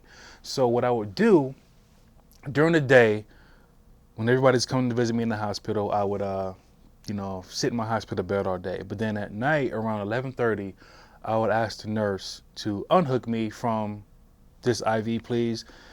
And with the little bit of strength that I had, I would just roll around the hospital at night and find a nice view of those same mountains that I saw when I first moved to Colorado, and just look at those mountains. And this rapper back in the day, T.I. was like the best rapper out, and he had this song, he had this album, T.I. versus T.I.P., and one of the songs on it was called My Type, and it kind of reminded me of, you know, Snell. You know, we called him OG. And I would sit there, look at the mountains, man, and just cry my eyes out listening to that song for those 3 months, man, and just think about all the memories that we had in the barracks, and how he taught me how to shave. I met my first girlfriend through him. He just taught me a lot about life, and I just make sure that people know about him every chance I get. But I get discharged from the hospital, and I get sent to Rear D with Sergeant Bailey, and he tells me about these brand new units called Warrior Transition Units that got started, because we were still getting hammered for the rest of that year in 2007. Not our unit specifically. This was the last major incident that we had with Snell. But as a whole, the Army was getting still slaughtered. So they started these new units with the goal of helping service members who were injured either get out or transition to civilian life. So I get assigned to this unit, and I see the dark underside of the Army, and I became part of it. Like I said earlier, drinking is part of the military culture. We were all in this unit, a bunch of guys in their early 20s with sniper wounds, hands blown off, legs blown off, guys who had their hearing lost. Hey man, you want to get drunk together? We don't have anything else to do in the barracks. Everybody's depressed, everybody's sad, people can barely walk. I was still in the wheelchair. I could use my crutches occasionally. I was drinking myself to sleep every day, which is nothing you should do when you're taking blood thinners, because I was on Coumadin, and then with the Lovenox, I had to give myself 2 shots a day in the stomach on the Lovenox. And occasionally I would have to go in and get my Coumadin levels checked to see how my blood was. And they said, Kendrick, this is off the charts, something not right. And I said, yeah, I'm drinking. And they said, you could die. And my mindset was I didn't care, because I wanted to die anyway, because Snell was dead. And then also I had something called, what I call it, Superman syndrome. After this near-death experience, when everybody tells you you're supposed to be dead, now nothing can kill me. Now I can do anything. So this was during a dark time in the Army. This was at the beginning, I think, of the nationwide opioid crisis, where you can go to sick call in the morning for a headache and come out with 30 Vicodin. And that's what that unit was like. But eventually, 361 came back home. January 2008 rolled back around, and the unit came back home, and I was able to move from the wheelchair to my crutches. So I'm in the gym. I'm in the same gym that we deployed from, and now I'm just waiting to see my guys, man. I'm just so excited. And then you hear that big announcement like, "Streets is well, welcome home, man. Here comes your veterans." And then like the doors open and people just start running. So I'm sitting there with my crutches to let all that stuff happen, and I'm just crushing around to see who I can see. And the first person I see is Artist. And he's seen how much weight I lost, because I had lost like 40 pounds, because they said my body had prepared to die. And he was like, "Man, you look like you can actually pass a PT test now." And we started cracking. Yeah, man, because I was skin and bones, and we just started cracking up. And I said, I don't know if I could pass him, but I know I can beat you in a run, because I was a horrible runner. But Artist, he couldn't run if his life depended on it. But I seen the rest of my guys, man. I seen Brown, and he said, I did hit another IED, and I said, all right, man, you the best driver, so you win, Brown. Okay, you win. But yeah, and then I see Adamson, and man, if you want to talk about camaraderie or true friendship, a true bond, man, me and Adamson, we grew so close. This little small guy from Alabama, and me being this big overgrown teenager, from Rochester, New York. Man, we had grown so close together on our truck. And seeing him have his daughter, and I spent time with his wife and his daughter, because he got married before we left, and spending time with them and knowing that he was going to be okay. And he ended up re-enlisting, and he reclassed. So he's a firefighter now, and he's still in. Yeah. He's Sergeant Major Adamson now, but to me he's just still a little OG. but but yeah, just seeing him and knowing that he was gonna be okay, and then seeing Sergeant Francis and Sergeant Lyons and so the first truck that I was on, it was me, Sergeant Francis, and Sergeant Ramos. So seeing Sergeant Ramos and it was oh, That's okay. nothing like just seeing the rest of you guys come home safe after finding out about Snell. Because after I found out about him, it wasn't a day that went by that I was worried about my guys. Not a day. So those guys come back, and we, after about 2 or 3 days, they get settled in, and we all go to somebody's barracks room, and we start to talk. And they said, they told me what it was like. Because Kennedy and Adamson were the only ones there when I got injured, and they said, man, we thought you were gone because it was so much blood and you weren't moving at all. And then Phelps and Starks, they stayed back on the fob, but they said, man, we heard it over the radio that you and Sergeant Bailey got hit. And they said, man, we didn't know if y'all was gonna make it or not. They said, we heard you were in a bad way. Nobody knew you were gonna make it back. And I asked them what happened with Snell, and they said, man, didn't stand a chance. Just, I guess the sniper was still in the area, and yeah, didn't stand a chance. So I told him that I wasn't in second ID anymore. I was in this new unit, and since my friends were back, drank even more. It wasn't supposed to be doing it, but I mean, everybody just got back from a war, and we lost somebody. So we had a reason to celebrate making it back, a reason to celebrate for Snell, who didn't make it back, and then to celebrate, me surviving the injury, and these two guys literally helping save my life. Then something happened, man, that was so cool, so cool. Keaton had called me. He said, hey, man, you need to come to the unit. And I said, okay, cool. And I'm still, I'm on my crutches, and I come to the unit, and he told me, hey, stand right there, lead the formation. And I'm like, what? And I forgot who it was, but they presented me with my orders for the combat spur. These are my official orders for my spurs, and then these are my actual spurs, my golden spurs here, and they have mine engraved. Specialist Kendrick, Bravo Troop 361 Cav, OIF 2006 to 2008, and our platoon name, the Bastards. And if you know anything about the Cavalry or being a scout, this is what it's all about, getting these golden spurs. And for them to specially engrave them for me, it meant the world, and it truly shows that you never leave a fallen comrade. Once a bastard, always a bastard. Because I didn't know what my life was going to be like in WTU. And it ended up being horrible, but, 3rd Platoon was family.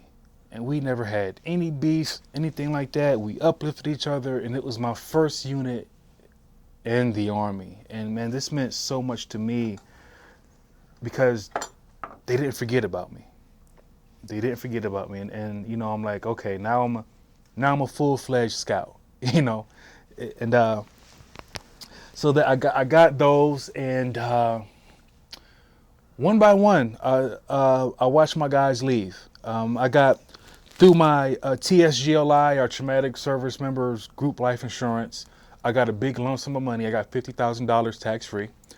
So being young and dumb, we went to Castle Rock. I bought everybody clothes from the outlet stores, and we just went to every club you can imagine in the entire state for a week.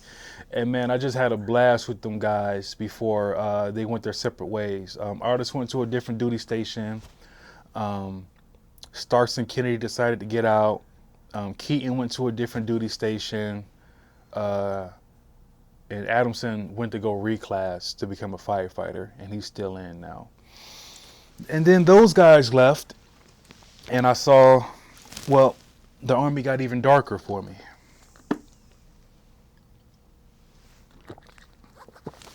Things got darker because 361 deployed to Afghanistan in 2009, and they were ambushed. Big ambush on this combat operations post. And 3rd Platoon lost 2 more guys, and I lost a really, really, really, really good friend, Michael Scusa. Scusa, like I said earlier, was one of the guys I deployed with who was a teenager, just like me. And he was the first guy in my platoon to go on R&R to see his son be born. And we both had 2 or 3 grenade launchers. And so a lot of the kids used to walk up to us and make like these Terminator noises because of how big our weapons were with the 2 or 3s attached to it. And I found out about Scusa, man, and it was survivor's guilt all over again. Because that was my platoon, one of my guys, and he had a kid. I didn't. I still don't. And I thought, just why couldn't that be me? Why did I have to be injured? And it hurt even more because you can't do anything about it. Because I'm still recovering from my own injuries, wishing I can be in Afghanistan with them. 3rd Platoon, we lost Scusa that day and Specialist Griffin. And it just hurt so bad that I started drinking more, abusing my own pills more, and just trying to find ways to cope with reality. Because like my injuries, it took so long for them to heal. I was in physical therapy for 3 years. I got to WTU in around, I think September, or whenever I got to the hospital in 2007. And that unit, and I would just say this is just human nature, but it was so unorganized and bad that the New York Times did an investigation on it. And then that's when things got really bad. Orders came down. You can drink. No, you can't drink. No, you can't drink again. And then I got promoted to E5. I made sergeant. I got put on permanent CQ in the barracks because I was an E5. I was single, and I still lived in the barracks. So I became E5, and man, we found so many guys dead from accidental overdoses. So many guys passed out because they took whatever medication they were on with a shot of tequila or a shot of vodka and didn't make it. Like we got a report, somebody called down to CQ and said there's water leaking from the room above me. And the guy in the room above him had ended up running his bath water, taking a shot with 2 pills. Well, he passed out, slipped, broke his neck, and died. But the water was still running. And the guys were trying to pull him out, but nothing but skin, it's like he basically boiling. And just finding guys passed out. I lost a really good friend, Westbrook. One day he went out and had some drinks and fell off a curb face first. And he didn't brace himself. And so he really messed up his face. And this was on a Friday night. And me and the guys, we hung out with him for a little bit. They stayed with him over the weekend, but on Monday, we got a call that he was dead. And the Army didn't tell us why, because we weren't next to kin, but they flew us out to where he's from, Omaha, Nebraska. And it was a shock for me. And that's what, it makes you stop abusing opioids and stuff like that, because it could have been bleeding on the brain. It could have been a combination of whatever. Who knows? Who knows? But the sad truth was at the time, when you see somebody who's, when you get drunk with somebody all the time, or you guys are taking pills together all the time, you be like, oh, I seen him worse than that. He's gonna be just fine. He's gonna be okay. And in this case, he wasn't. And everybody was around him. And he'll be okay. But he wasn't.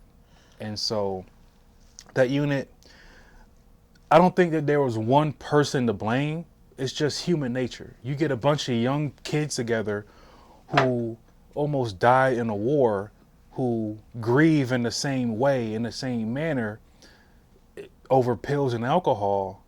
You can give them all the rules in the world, but they're gonna break them, because everybody just survived something that doctors say should have killed them. You're not gonna tell somebody who just got both his legs blown off in an IED attack that he can't drink. And so when the New York Times did their investigations, I guess they wanted to know who was to blame, and there was nobody to blame. It was just humans being human. I know your pain, you know mine. Can you give me 2 or 3 pills to hold me over for a couple days? That's going to be hard to tell somebody no. It's going to be hard. So I saw all of that, and then eventually I got out. I got out of the Army. Well, I left Colorado in April of 2010. So I was in WTU. It took me 2 years to get out of there. And I would have stayed in. I wanted to reclass and stay in. But that unit was so dark, and I felt symptoms of PTSD that stuck with me. That's why I do what I do now with my speaking. I started to feel like I didn't have any emotions, any soul, no feelings toward anything or anybody. When my friend died, I didn't stop abusing pills. I just stopped drinking with them. But I would either be high or drunk, one of the two. And I just started having these real big gaps of time where I didn't feel any emotion for 2 months at a time. And this is even when I got back home to Rochester, being around my mom and my sisters, the same people who were crying their eyes out in the airport before I left, I felt nothing toward them. And I said, well, this isn't normal. This isn't normal at all. So when I got back home, I struggled. I struggled a lot. Lived with my dad, and we didn't get along at all.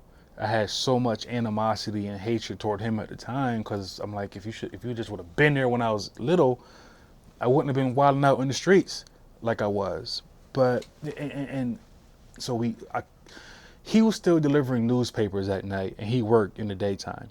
So I had a daily routine. When I got home, me and my friend Silas, I would hang out with him. I would box, because I started boxing as part of my recovery after I got shot. Just because with the boxing, it was something that doctors said I wasn't supposed to be able to do. And then something that once I was able to walk again, and after my rehab, I was doing better than other people. And it was a way for me to get my anger out. So one thing about Colorado that I loved is the world-class athlete programmers out there. So I trained with them. I also, the gym that I went to was old school boxing with my trainer Terry, and we just trained all the time. I couldn't run, so I would ride my bike and for my warm-up. But when I got back home, I found a gym to box at. I used to box back on Avenue D with this boxer Charles Murray. So it was kind of good to be in the same area that raised me, and train with him, because he was a really big boxing guy from Rochester. So I would do that during the day, and then me and my friend Cy would go to the pool hall and drink at night, because I knew that my dad would come home. I knew his schedule, so I knew not to be home when he was home, because we would bump heads all the time. And it got so bad, I was having these flashbacks and these thoughts. And one day I had wrote him a letter titled "I Hate You," and I left it on the table for him. Didn't even know that I did that, but I guess when he was gone is what I did when I was blacked out. And he said he found it and told me about it. And I said, okay, I got to leave. I can't be here with you.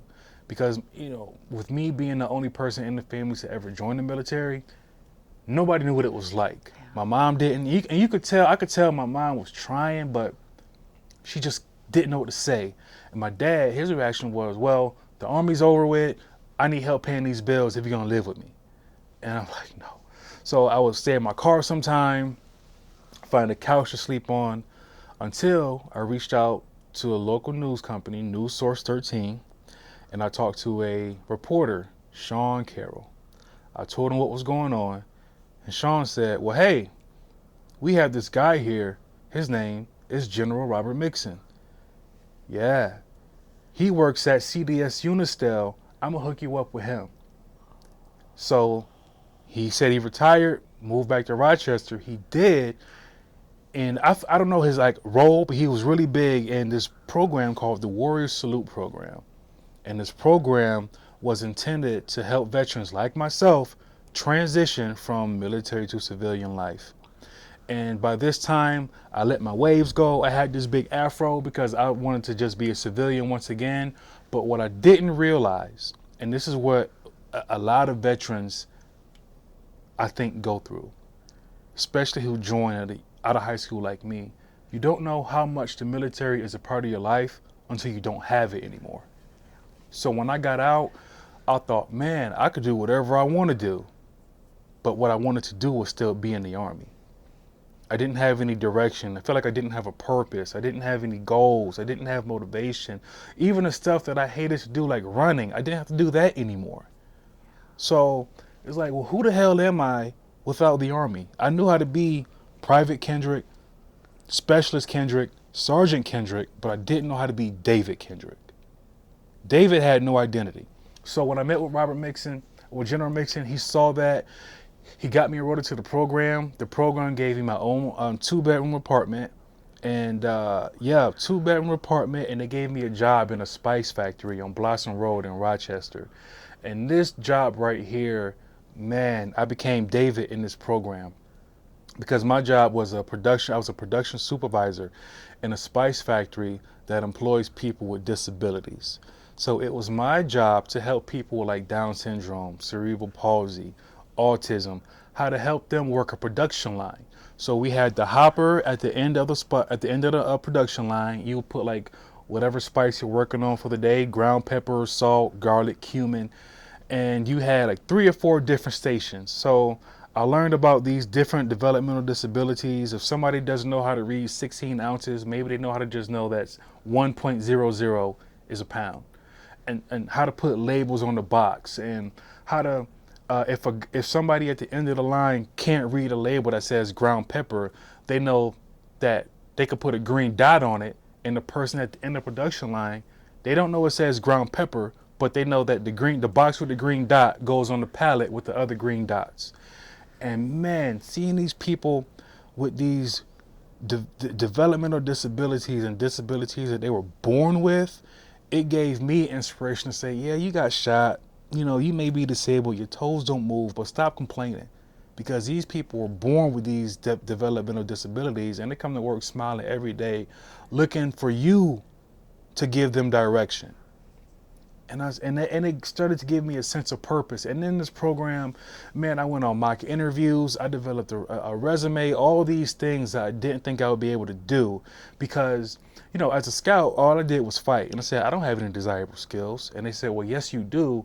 Let me show you what they are. And you're getting more here. So I got my forklift certification. And I started to just feel more and more and more like a human being again in this program. I still did struggle.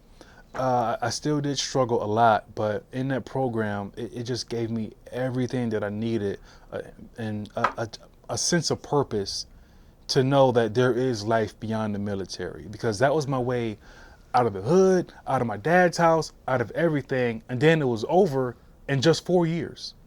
Now what do? I'm 23 and don't know what to do. And then, all of my friends, I'm 23 years old. I just get back from living this big life in the military. I'm like, okay, what did you do? Nothing. I got 3 kids now. And I'm like, come on, man, that's it. So, I struggled to find a social circle. But yeah, that program helped save my life. Does it still exist? Oh, yeah, the Warrior Salute program? Oh, yes. So that's how my speaking career started, but yet the program still exists. So in this program, we used to have group therapy every week. And a bunch of veterans would sit around in a room, kind of just like this one here, but nobody would say anything. So I would do all the talking because I'm like, well, we just can't sit here in a quiet circle. So I would do all the talking, and then one day somebody from this program or this organization called Source America, they said, well, David, we heard you do a great job at being a production supervisor. Would you like to come on stage and talk about how employees with disabilities work on government contracts? Because what I didn't know, them spices that we worked on in the spice factory went to military installations all throughout the country and to Afghanistan. And if you know anything about military food, it can use some spice, some salt, some garlic, some pepper, some cumin, something, right? So I'm like, man, like I'm still, along with having a job, I still get to be a part of the mission, even if it's something as small as helping your food taste better. Your food tastes better, you may fight harder, something like that, who knows? But two people, they brought me on to Source America, Sarah Gray and Rachel Nichols. I became part of the Source America Speakers Bureau to spread the word and help organizations who hire people with disabilities get government contracts. And that's how my speaking career started.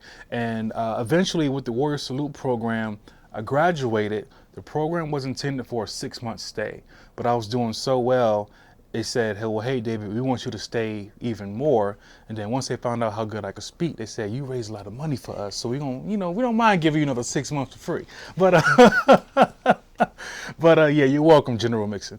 But yeah, that program it still exists. So they moved from the apartments to they have a whole house now. I think it's called the New Courthouse in Webster. When I graduated from the program, they wanted me to live in the house as staff and live there permanently, but I said I got better things to do, and they called me in Atlanta. So I after I graduated from the program, I got on my feet. I said, okay, well, I still see that Rochester doesn't have much to offer me now. It's time for me to find my next journey. And this is when I was doing music and stuff, and I said, well, everybody does music in Atlanta. Let me see if I can make it there. But before I went to Atlanta, I made a quick pit stop at Syracuse University for this program called the EBV program, Entrepreneurship Boot Camp for Veterans. And it's a week-long crash course. I would say it's like a business degree in 1 week that teaches you as a veteran everything that has to do with business. And that's where Lion Speaking Agency was born, at Syracuse University in 2012. And when I was naming my company, somebody said, well, what does that mean? Lion Speaking Agency, it's only you. And I said, well, when I get on stage and I talk about mental health and a failed suicide attempt and friends passing away from combat and then others passing away from a combination of pills and alcohol, it really does take a lot of heart to get on stage and do those things. But what I find out after every single speech, somebody would come up to me, sometimes even months later, and say, I was dealing with the same thing. Or you gave me closure on what my son who committed suicide was going through. You gave me hope. I'm going through something like that right now. My brother's going through that. What do I tell him?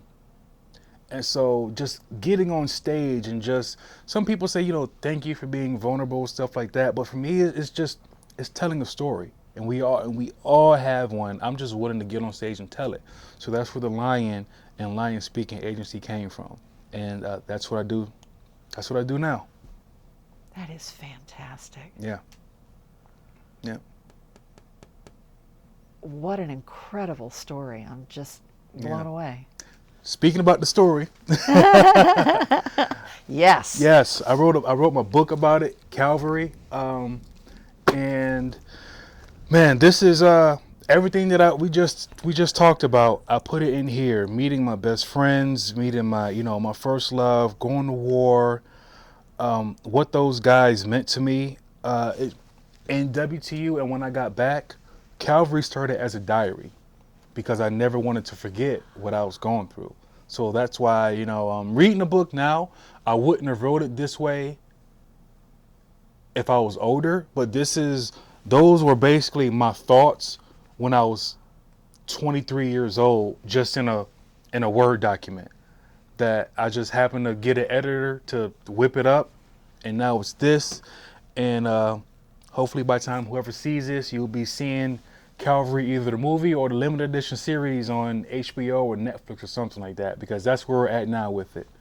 We're pitching Excellent. we're pitching it to people because it's a very important time in the war, a very important time in history, and also, I want to, make sure that people know that, Cavalry Scouts fought that war, not infantry, but the cavalry. And then, after 20 years, just to have something on screen with African American veterans fighting on the front lines, because I don't think we have one yet. I want to be the first. Correct. Yeah. That's fantastic. I want to be the first. Wow. Is there anything else that feels important to you that we haven't covered? Yes. Yes. Okay. So years later, after dealing with my PTSD, it took me a very, very, very long time to find somebody to be with. And I'll make sure I send you this picture as well. I was dating for years, on and off. And because of these big gaps that I had when I still didn't feel anything, it was hard for me to fall in love with somebody. But I finally found a person that, I got married to. I proposed to her on Thanksgiving, 2023. She's gonna kill me if I get this wrong. I was gonna say. Yeah, and we got married last year. Just on Sunday, celebrated our 1-year anniversary. And so now, I keep saying, hey, they have kids, I don't. So now, I'm looking to start a family now that I have all of that under control.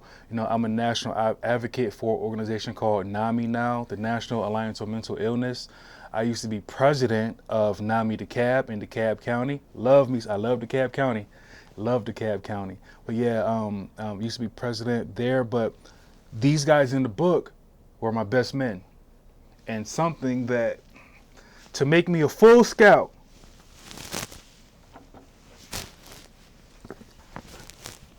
yeah, Sergeant Lyons came to my wedding, and as a wedding gift, he gave me my Stetson. And because my time in the military was so short, I didn't know that you were even supposed to tie the cords. And he said, Kendrick, why don't you have your cords tied?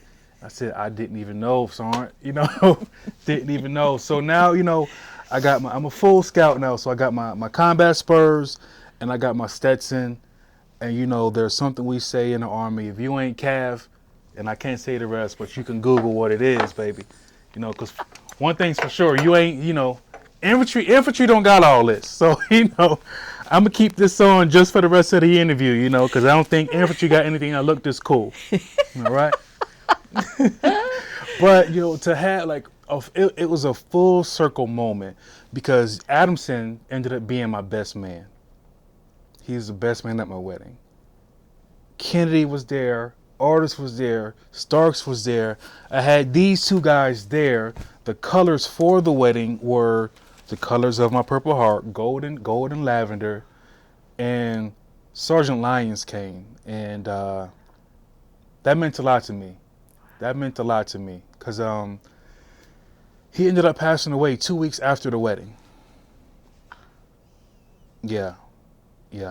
He ended up passing away, and it shook us to the core. But, he gave me this Stetson here, and it's something I'll cherish forever.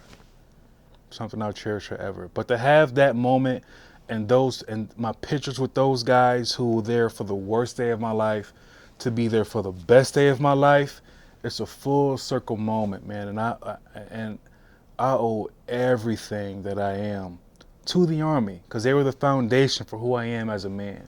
Rochester is the foundation of who I am as a person, but the Army, that's who I am as a man. That integrity, that self-service, that duty, that honor to the country, and to continue to serve and now tell the story of me and other veterans on stage through programs like this one here, and for veterans in the future, and for those African American kids who are just like me in these hoods, on these blocks, defending them to the death.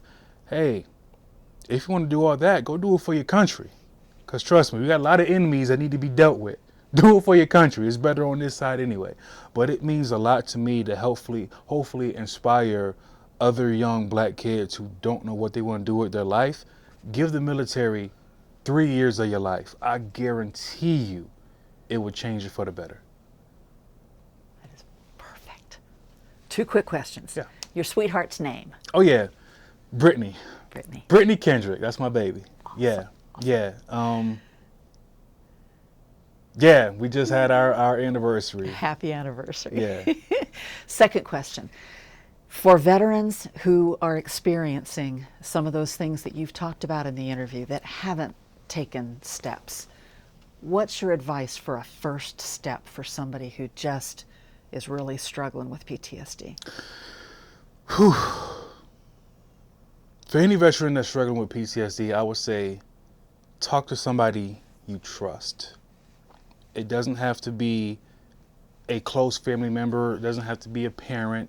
Talk to somebody you trust who's going to listen non-judgmentally. And for that person who they confide in, first thing you should do is say, thank you for telling me. Because that's information that you're only going to trust very few people with. Hey, I'm thinking about ending my life. Well, thank you for telling me. Now let's come up with a plan to help you feel a little bit better. And what you want to do as a other person, you don't want to become a helicopter parent or just hover around them all the time, because they're telling you on their own time.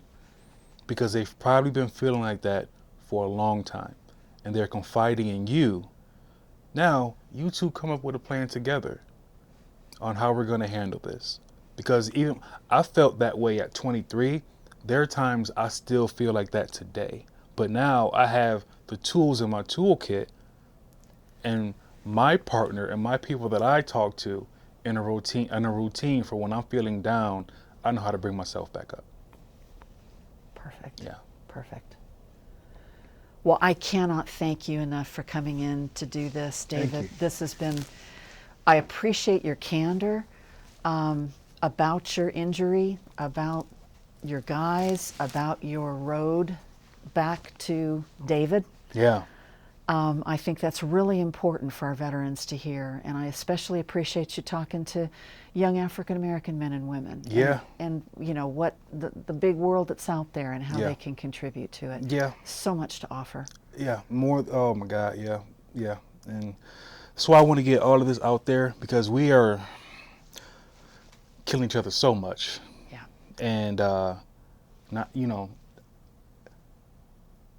hate to get political about it, but when you see the National Guard having to come into a city because of the crime is us, and if you want to do all of that like I did, hey, there's always people in the military or in other countries that need to be taken care of. Because what it did for me, and why some of these little, kids join these gangs, they want what? Camaraderie, a sense of purpose, people that's gonna, the military, like a gang who really love you and care for what's best for you. Why don't you come join the military and just give it a try, instead of going out in these streets doing whatever and ruining it for everybody. I love it. Yeah. I love it. That is perfect. Anything else before we wrap it up? That's it. I just thank you for doing this. I didn't know how cool this would be. Thank you for your service. Thank and you. Thank you for sharing your story. It means everything. Thank you. Thank you. All right. And we are off camera.